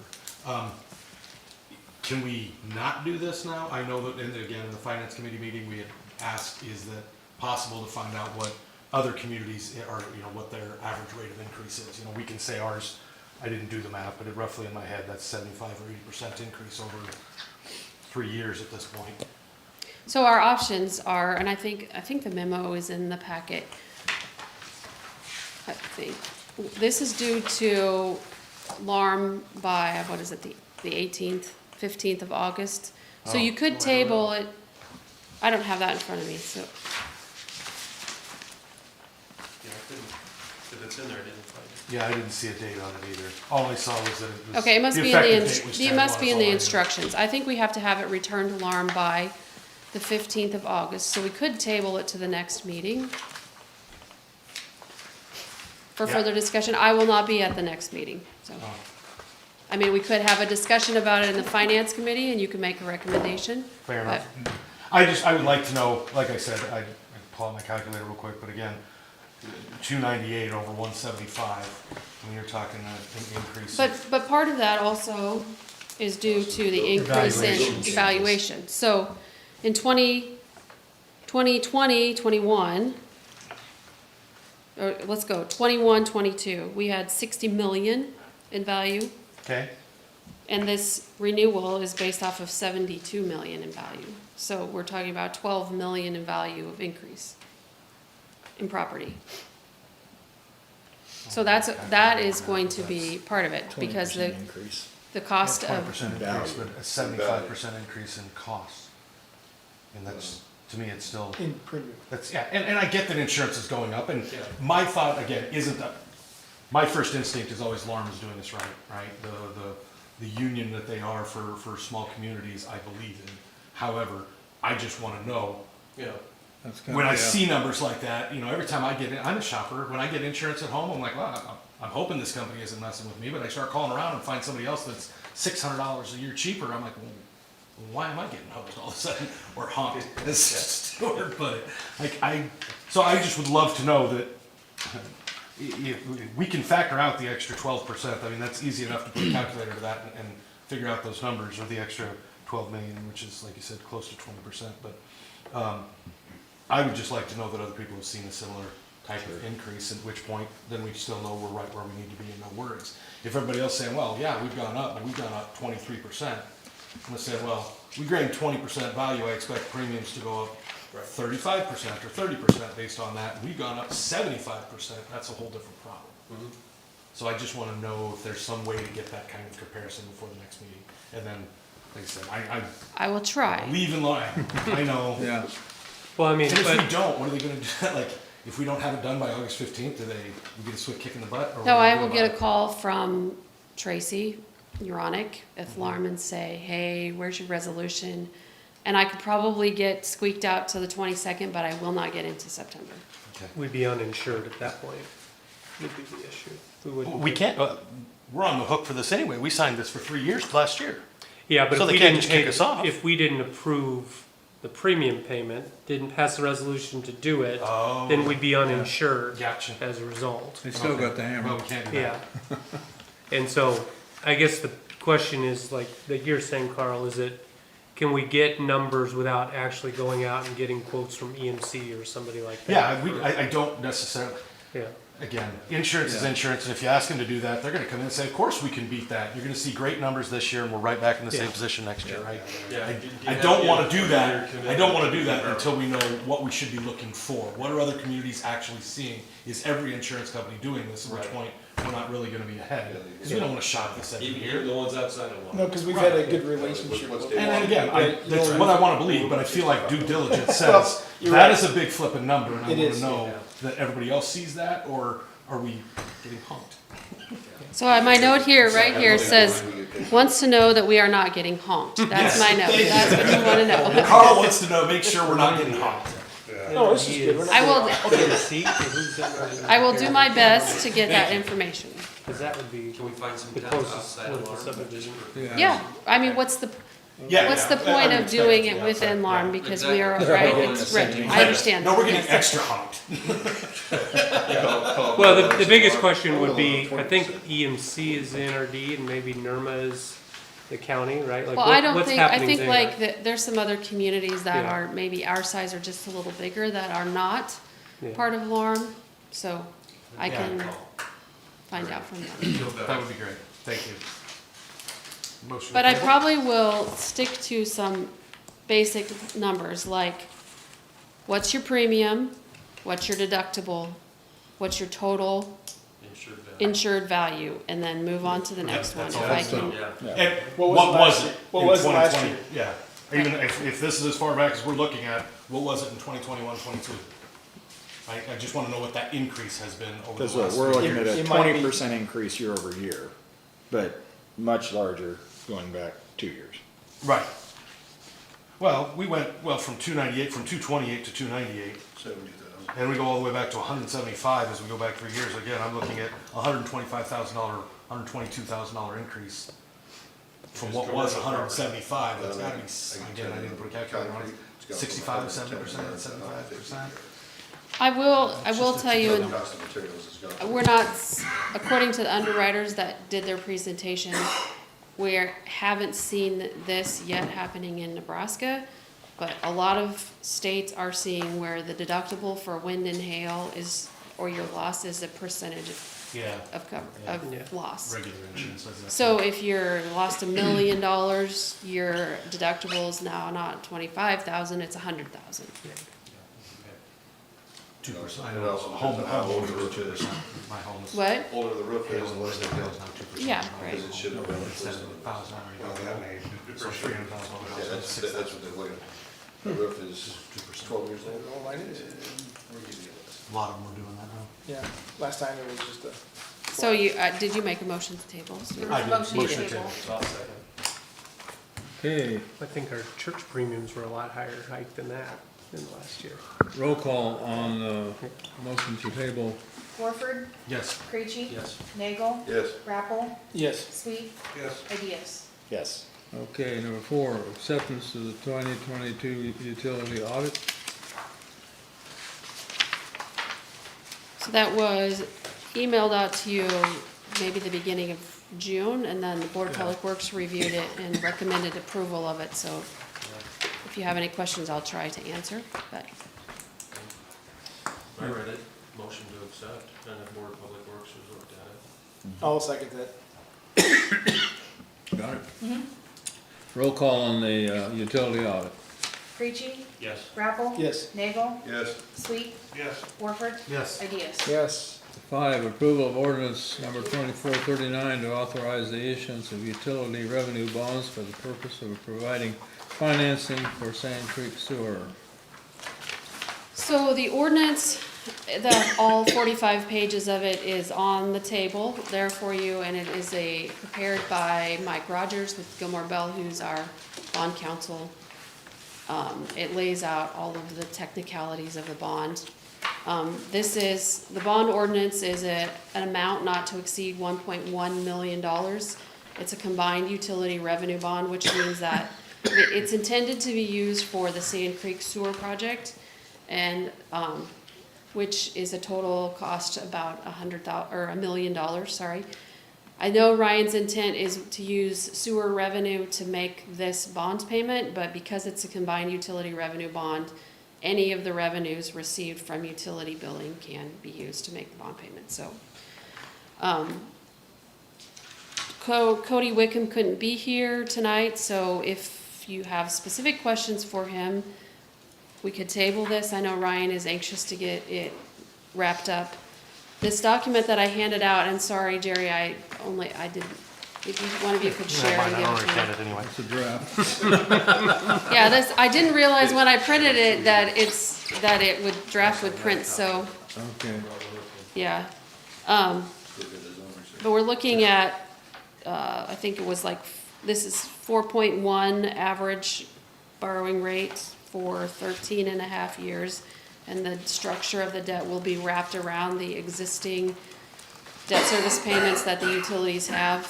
I don't know, Stuart, you talked with Cody about the fees, and if you have any comments that. I did. I mean, they have historically been less than the one, on the second page, 1 inch from the bottom. It's like three lines up. The underwriter's discount is 1.25%. Usually we've been 1, and we've been 1.10. And I asked him about that, and he's a sharp guy, and he was just saying, this is a little on the small side. This is an unusual economy. A lot of the buyers that are banks are having liquidity issues, so that this is going to the retail side, and just saying it's a struggle trying to place it. So it's smaller and harder work. That was his justification to charge a little bit more. A little bit more. And I agree with him, and he gave us a promise that next time remember. Next We So won't let you forget. I've got every one of these written down. Even next time, that's for a little while, pretty sure we'll get a free one. Remember that. The other part of it is that because of the market, and there's a reason why I'm not in the financial world, because it doesn't make a lot of sense to me, but because of the way that the situations are, a 3-year call is perfect. He said people don't have a problem with a 3-year call, and so that's actually really good for us, because if Ryan gets to the point where he has more projects that he wants to do and the interest rates are better, we can call this whole issue and refinance it with what other funds that we need to. Yeah. Actually could be, for about 3 years. That's kind of what he was saying that night, is that things could change. That could work out pretty good. I watched The Big Short today. I understood as much of that as I thought you guys should know that. Just like drainage. And the public. Yeah. I just sit here and smile and nod. Yeah. They should know. I had no idea what securities are. But you can say you watched it. I did watch it. You're trying. I think he's experienced. Stuart, how we doing? He's yeah, all right, well versed now. Yes. 4 years of doing this, I still.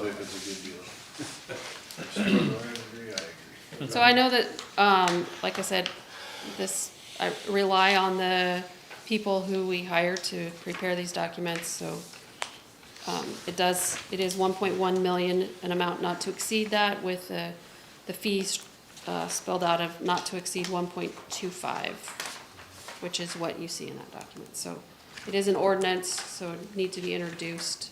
I would make that motion to introduce the ordinance. I'll second. Okay. Can we waive the 3 readings right off the bat, so I'll make that motion. I'll second that too. Keep it easy for you.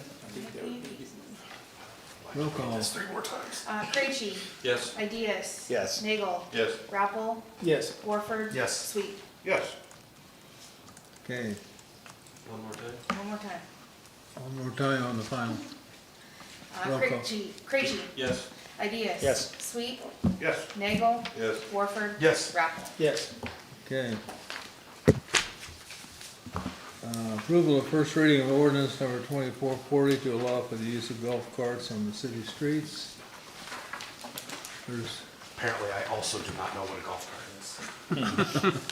This is still I confusing. don't think the legislature does either. Clearly, they don't. So when I was putting this together, it is basically the bones of the ATV UTV ordinance, but tweaked for those special pieces that make a golf cart not an ATV or a UTV. On the second page there, it's pretty straightforward as far as operation and equipment goes. It lists that miles per hour speed limit and restriction on what roads it can be operated on. Number 4, those are the same with having the Class O operator's license, the liability insurance, can't operate between sunrise or can only operate between sunrise and sunset, and only having as many riders as the manufacturer intended. Below that, number 5, that's where we see some differences. These 2 items are the only things that we would require for, as far as like an inspection goes from the police department. An adequate braking system, maintaining good operating condition. And then after our discussion, I did add a safety flag as a requirement for the golf carts. Or some sort of safety reflective piece on the back. And then page 3, the only thing is under letter D there, we do still have Chestnut Street as being off limits. The fees are the same, the registration expiration date would be the same, the impoundment would be the same as ATVs and UTVs if there were call for that. And then we have the effective date of January 1st. Question. Yes, E5. E5. We don't require headlights and taillights, but you have to have headlights and taillights to be on when crossing the road. Oh, I just missed that in removing it from the, so we'll strike that. Section D, second paragraph, unless engaged by the city for municipal government purposes, it shall be unlawful to operate a golf cart anywhere on. Okay, I'll take care of that one too. Should probably be going somewhere. Yes. Curious where we can't yet. Just.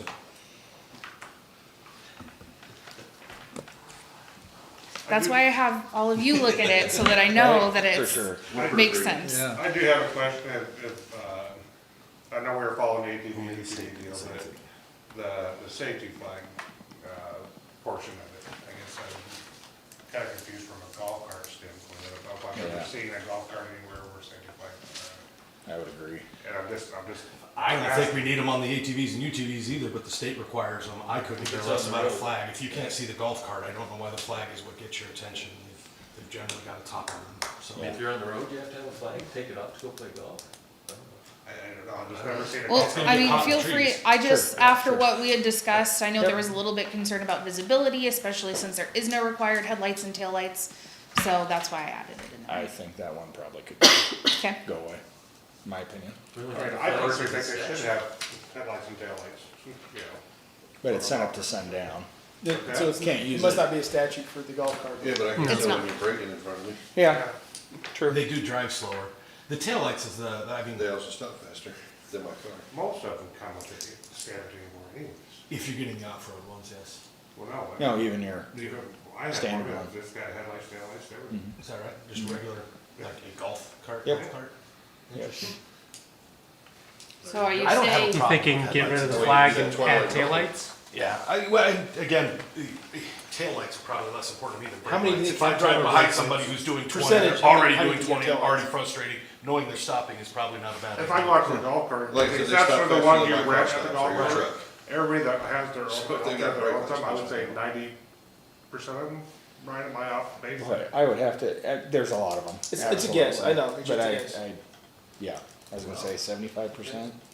I That's yeah. good. I'd rather have brake lights.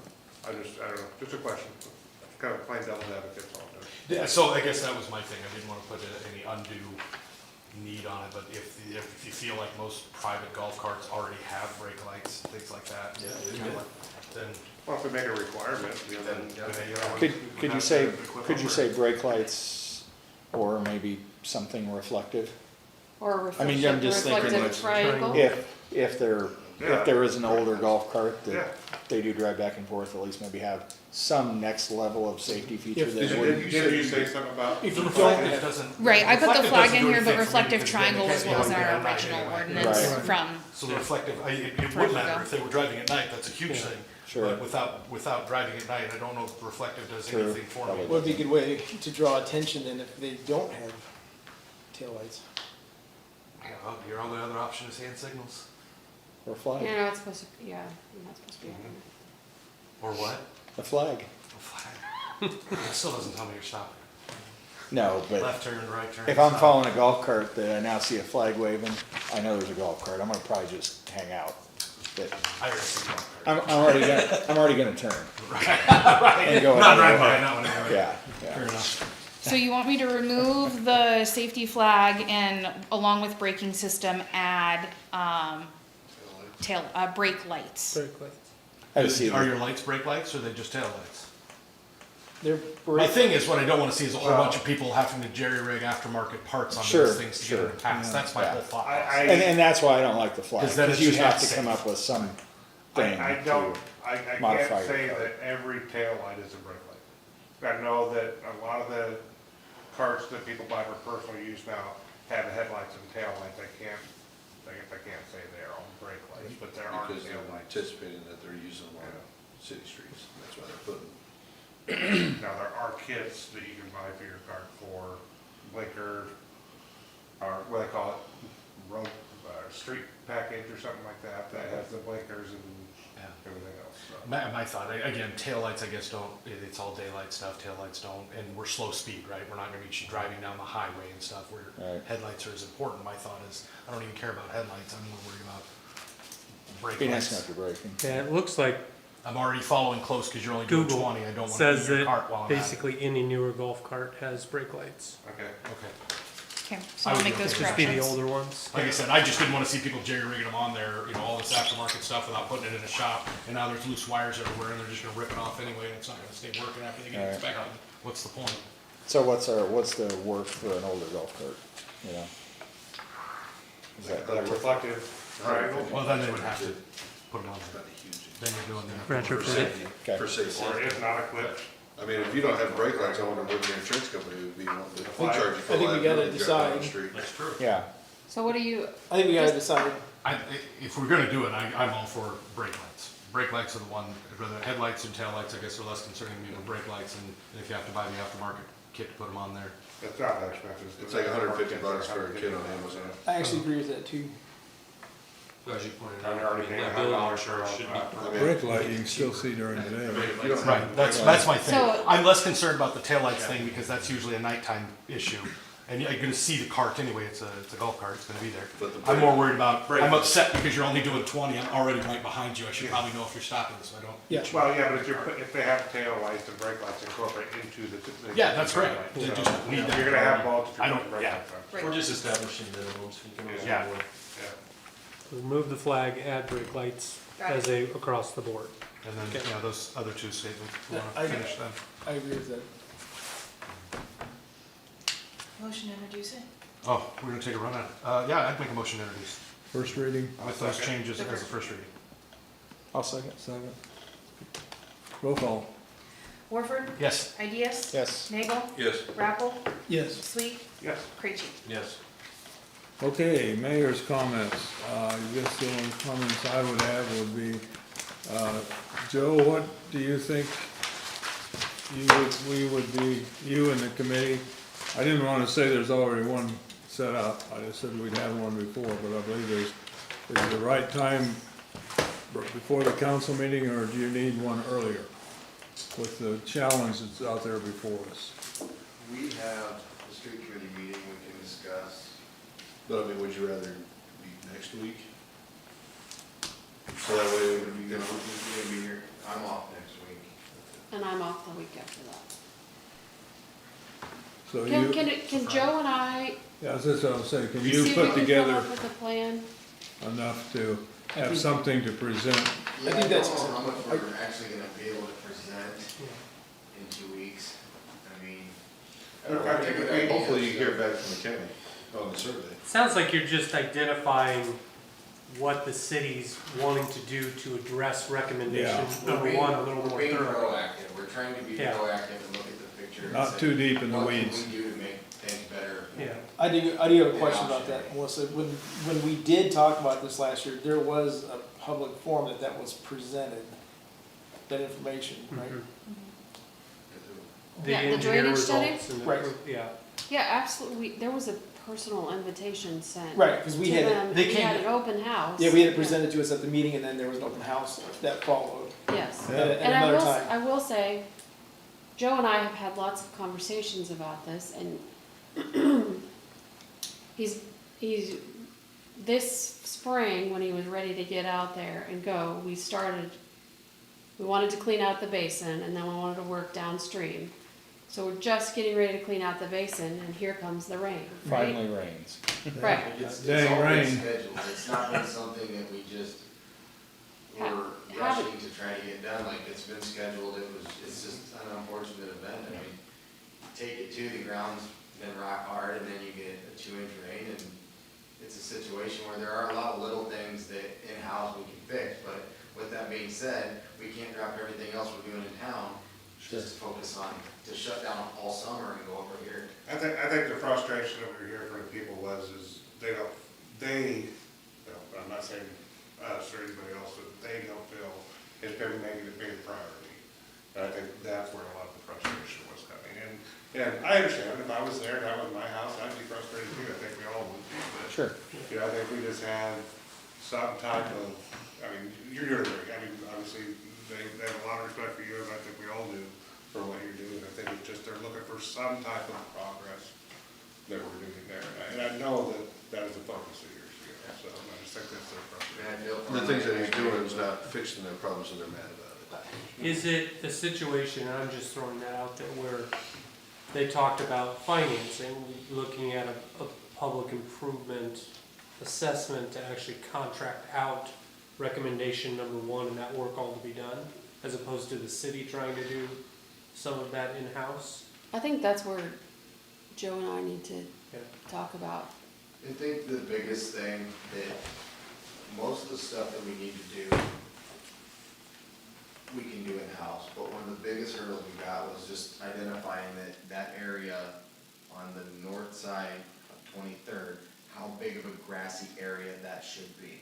And so when we had the meeting last fall, JEO said that area needed to be, if you read the plans, it says that it needed to be a grassy area, swale / an area to slow the water down. They staked that out for us. Once they staked it out, we went in there, we dug it all out, we put grass seed down, we graded it. This spring, when I was looking at the plans, I realized that little area that was staked out, according to those plans, is much bigger. And so hopefully that helps the problem. I mean, that's kind of a big deal. So essentially we do the same thing we did last year, only enhance and Way expand.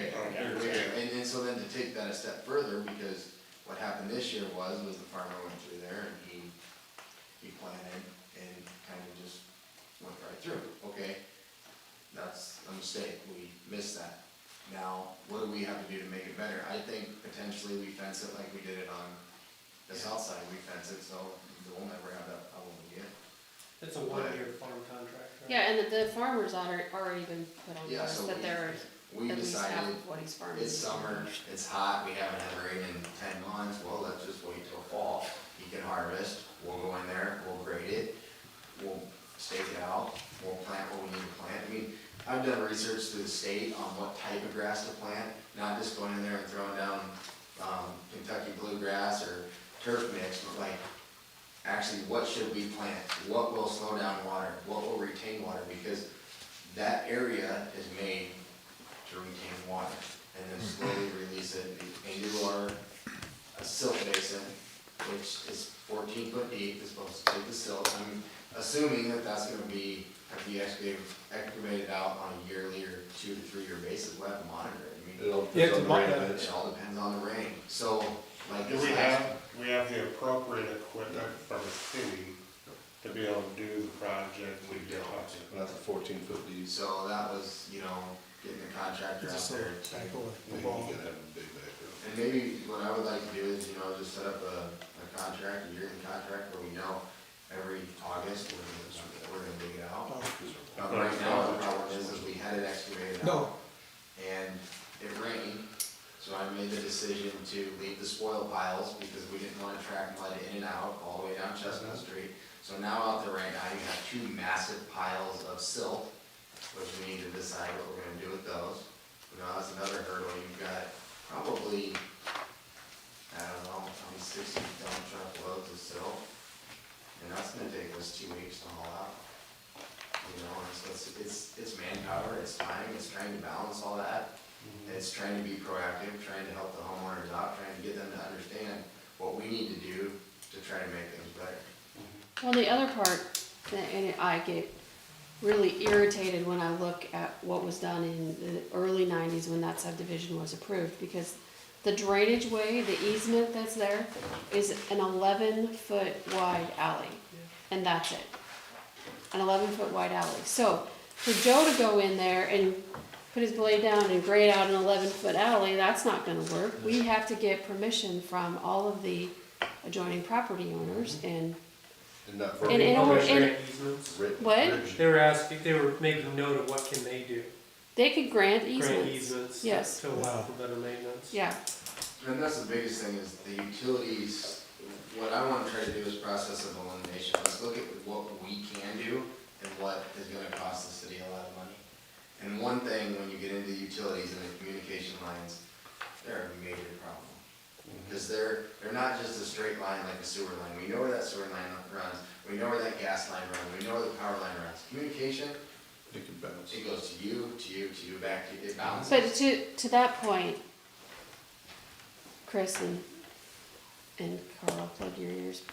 They're occupying our right of way with our permission. And if we don't want them there, we tell them, sorry, find a different way. And so that's kind of what we're doing now. We need to get because there's property owners that were here that refuse to let me even step foot on the property. Yeah. You're not touching my yard. There's people that have mowed all the way up to where the channel runs and just manicured it where it's beautiful. But that's, if you read JEO's engineering, that's not how that's supposed to be. Yeah. Well, then it's, well, what do you want? I'm supposed to have a mosquito pit behind my house. Well, no, natural grasses are supposed to slow that water down, which if you slow it down downstream, it's going to hold more water upstream.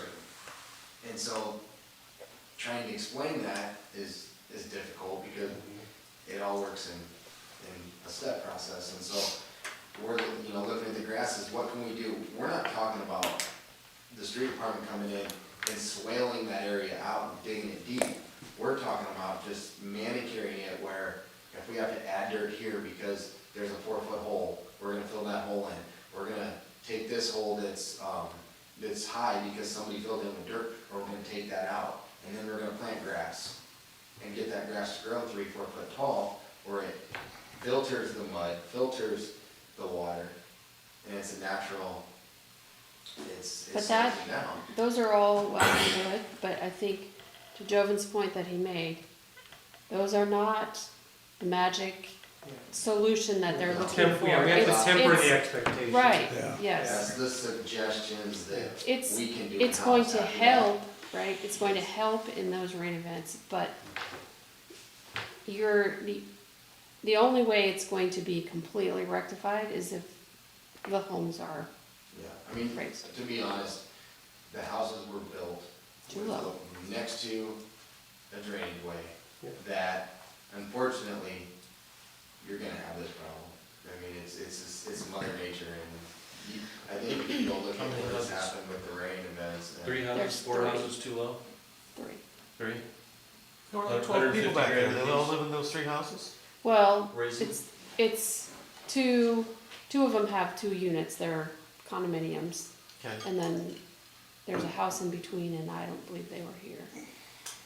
So if you raise 3 of them, 3 feet, 4 feet, does that, Well, yeah, because you said you had this much water, 2 or 3 inches, well, you raise it up 3 foot, you're not gonna have any water in your door. I mean, raise it up to where everybody else is that the cheapest solution? Kinda sounds like an idea, I don't know. So Well, and that was my only comment is, if you're looking at a larger project, unless grant monies become available, you're looking at a very large assessment, right? That everybody's gonna have to potentially pay, that everybody being them, right? Because it wouldn't be a general tax dollar project, at least I Well, I wouldn't think expect it to be that as such. is really Yeah. we've got it, this project in 2022 is laid out at 634,000, but that's without any property acquisition. In today's dollars, that's truly $1 million, right? And it is affecting 3 properties. Yeah, so you. Right, so Seven. can you justify a general obligation to all of the taxpayers to, No, it'd have to fix be a this property situation? assessment, and to that point, you'd be cheaper to build your house up than pay that property Agreed, assessment. agreed. And like, because in 30 years, you understand what will be out there and how much more concrete's gonna be out there and how much more water is gonna come down there. Well, that's a goal anyways, because, Yeah. east and west is just. It's not gonna get any better. Yeah. It's gonna get worse. Yeah, as all the development keeps moving. And I'm not, sitting here thinking, okay, 20 years ago when they built it, that was all, alfalfa field out there, whatever, or farmland. So I'm sure the water did move differently. That dirt has been moved. It really was a little ditch up And that's what, if you guys really want to, you can take a look at the issues. So the rain we had yesterday, the overflow pipe, the pipes where the water flows through under the walk path is loaded with corn stalks. Now, these are corn stalks, take it, that are from last year, actually probably 2 years ago, because He's got corn. he has corn in there now, so it's probably beans last year. Beans last year. So, all of that debris, Was sitting there. truckloads of it, we now have to go in there and dig that out, because if, putting my neck out there, if it rains again, the water's gonna go up and over. So now I'm looking at that going, man, we gotta get out there and we gotta somehow get in there, which it's wet, it's a drainage channel. How do I get my equipment in there? How do I get trucks in there? How do I keep it off the streets? JEO is a walk. But it needs dug out. It's 18-inch pipes. I got pictures, but I can show it to you. So that's what you're forced with, and that's debris. That's ag debris that isn't going anywhere. I mean, you're not gonna, till it's developed, it's gonna be. I'll tell you, every And time which you- should be better though with grass Right. further out, Grass, so that right? basically the grass would hold that stuff back. Yeah. And then we would be able to go in there and clean that out. Sure. And And it's- technically. Yeah, no, I was gonna say, the same thing with the North Highlands retention basin, right?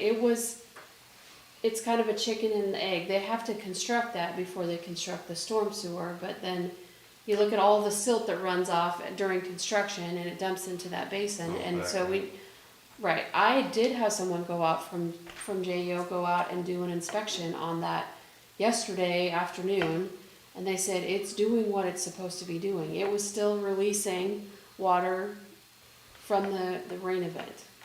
But to your point earlier, Joe, is North Highlands engineer gonna come out and certify before we take it over that it still meets specs? Obviously, we're gonna have to do something because, From a city standpoint, it's taken me a year to try to understand what this system's doing. I mean, you can read engineering notes, but until you actually go and watch it and see what it does, that's 2 totally different spectrums. right, and I think So- that's one of the things we talked about is for you doing something downstream is you don't wanna go in there when you've never seen what the water does, right? And we that's haven't the had deal. any rain events We're until. keeping notes, we're trying to Right. identify what we can do in-house to try to make things better. Before we take anything over of North Highlands, we wanna know exactly how that system works and exactly what we need to do, and just to make sure, I mean, honestly, if you did work last August, it was end of June, beginning of July before we had a first rain event to really study what that did. Yeah. And if you go back to. Anything meaningful. Well, that's what he said, July 7th was the first time he was out there to be able to see anything, Yeah. or had a decent rain. I call them wet weather events. this Is it in since I've been here. And I've been going around town looking at, we've really talked about storm systems, storm sewers a lot, all over town, trying to identify areas that we need to focus on. Why is it flooding? We've learned a lot in the past year, just draining ditches outside of town, how they drain. Well, and you raised a good point, just putting the lawyer hat on. The problem with water, of course, is I don't think the city has the ability, even if it wanted to come in and try to act quickly, because one of two things is often gonna happen. You're either gonna back water up on somebody else, or you're gonna flow more water onto somebody else, right? And we potentially could be liable if we're the one that went in there and did something that created that risk or that concern. Save 3 buildings. We have to take we have to take a tempered approach. We have to know what we're doing. And so from our side, what we want to do, we need to make sure all of the overflows and pipes that are in place are open and flowing properly, that the ditches and stuff are, trying to explain to homeowner that they're manicured how they're supposed to be per JEO specs. Everything that they are recommending, we put in place. Now, if we put all that in place, and there's still flooding, at least we know that we did everything you suggested for step 1, and here we are. Yeah. And then we look at step 2. Where do you put the money? Where does it go? Do we raise properties? Can we put another detention basin on the north side of JEO and that big open field right on the other side of our spillway? That's engineering, that's above me, that's somebody needs to make that decision or call. And I feel bad, but I mean, I think since 2017, which was, I think, a big flood year, 2018, I mean, we've had, rain events have been more significant since then. I mean, they just have been. And they've happened, it seems like once a year we have a 50-year event. Well, one thing I did say was, this rain was, depending on who you talk to, was what, 2.6 inches or whatever, which is still significant event, but to have the water go up that high that fast in that time frame. Well, it's in line with what has happened previously. I don't know. We would have rain events and nothing would happen. And then 2 weeks later, we'd have another rain event. And then 2 weeks later, have another rain event. The ground is saturated, right? And that's when we have the backup in the homes. I live right there, and I know we had right at 3 inches, and it rained for just under an hour and a half. So that is a lot of rain. And all of that stuff is such a short throw. You're not talking about running down creeks and how long it takes to get from Craig to hit the lake or anything like that, right? You're talking about, it only takes 2 hours from the time it rains for all that stuff. And when you get almost, I mean, he can keep saying 2.5, but I know I got 3 at my house, and I live right there. And I got 3 inches, and I woke up when the first hailstone hit my house at 2:45, and I was up till it was done raining at 5:15. So I got 3 inches of rain in an hour and a half. Well, it's not too far west of you, they got 410. Yeah. The guy just changed his gauge. So. And again, The airport's still a mile away from here, so that could be a big difference. Well, the airport had 2.3, 2.4. Well, I talked to somebody else. I know, but I mean, that's. I had 1.7 when I lived out here tonight, so. Yeah, it's a pretty big difference. and I again, had 4 just inches of water in my basement. the lawyer And I in me, live in the middle of town with no drainage line, so. we just have to be careful in not representing that anything that we're proposing to do will fix the problem, right? Because it's not going to. We don't want a repeat of, the bad publicity that like Wahoo had when after it's constructed, there's a few floods and people had the misconception that it was going to solve the problem. When that was, I think, never advertised or suggested, but that was just the perception of the public. And I think out of fairness to them, we need to make clear that this, no matter what is done, it's not going to fix the problem. It's meant to improve. Yeah. Anything else? Well, I had somebody ask me about the ditches on County Road J from Heritage Heights to Wahoo Creek. Who's supposed to maintain those? The county. That'd be the county, I didn't know because Joe cleaned out the north side on First Street to the creek. I didn't know if that would be. So we dug out from. We dug out what was in city limits. Yeah, city limits from the railroad tracks just past the sail bar. Yes. And we reached out to the county and we asked them to dig out their culverts, which they haven't been done in a very, very long time, because it doesn't help us to dig out ours if they don't dig out theirs.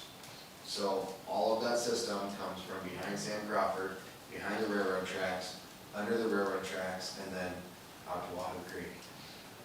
We need them to dig out their ditch, which they found out Monday that in an emergency, they were flooded at the fairgrounds because their ditch needed dug out. Yep. And they now know that it needs dug out. But by clearing that out, starting at the bottom basin and coming all the way up, it'll really help us for drainage behind the baseball fields. And then we're gonna deal with the railroad tracks, because back there you also have the county yard. You have the railroad tracks that are very hard to get access to be able to dig on railroad property. So I've already kind of reached out to them and said, hey, I'm gonna say probably 3 to 5 years to maybe get something through to them.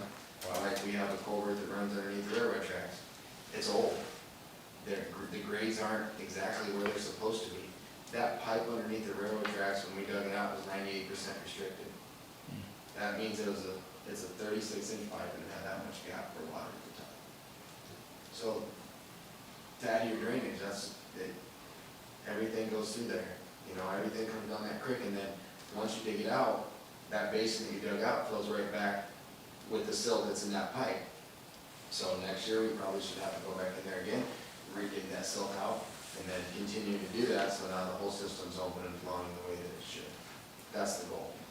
No, it was just brought to me because with Heritage Heights and the drains come out right into the ditch, the county wasn't maybe figuring out all that water to be constantly cleaning it. So that's why he was asking who's responsible for They it. have dug that out in the last couple of years. It has been dug out Yeah, a I've seen couple times since I've lived there at least. Well, after the big flood of 19, that's when they were doing a lot of work out there. I'd say I don't think they've done much before that, since. though, Yeah, I remember seeing dig, you know. I guess some of the fairgoers must think that the fairgrounds is in the city limits, because the ATVs are going through the fairgrounds. You don't need them when you're Well, in it's county ag limits. purpose, right? County doesn't allow it. Oh, you're right, the county doesn't allow it unless it's well. Yeah. Fair, The fair is not to go. The fair's pretty ag related. Yeah, but for ag, if it is for ag. Fine, I'm going to go It's to a stretch, the actual but- fair, probably not, but yeah. I would imagine all those campers out there, a lot of people took them out there for that. Oh, they lost power, all their generating boxes were underwater. Yeah. The spider boxes were all underwater for a while. They got it in drain tile. So they didn't have, as it got super hot, nobody had generators, or nobody had power anymore, refrigerators were going down, and people were trying to walk through the water to get to their campers to get the food out. It's a sloppy mess down there. Happy time. Everybody's driving to the flood. You can tell it's fair time.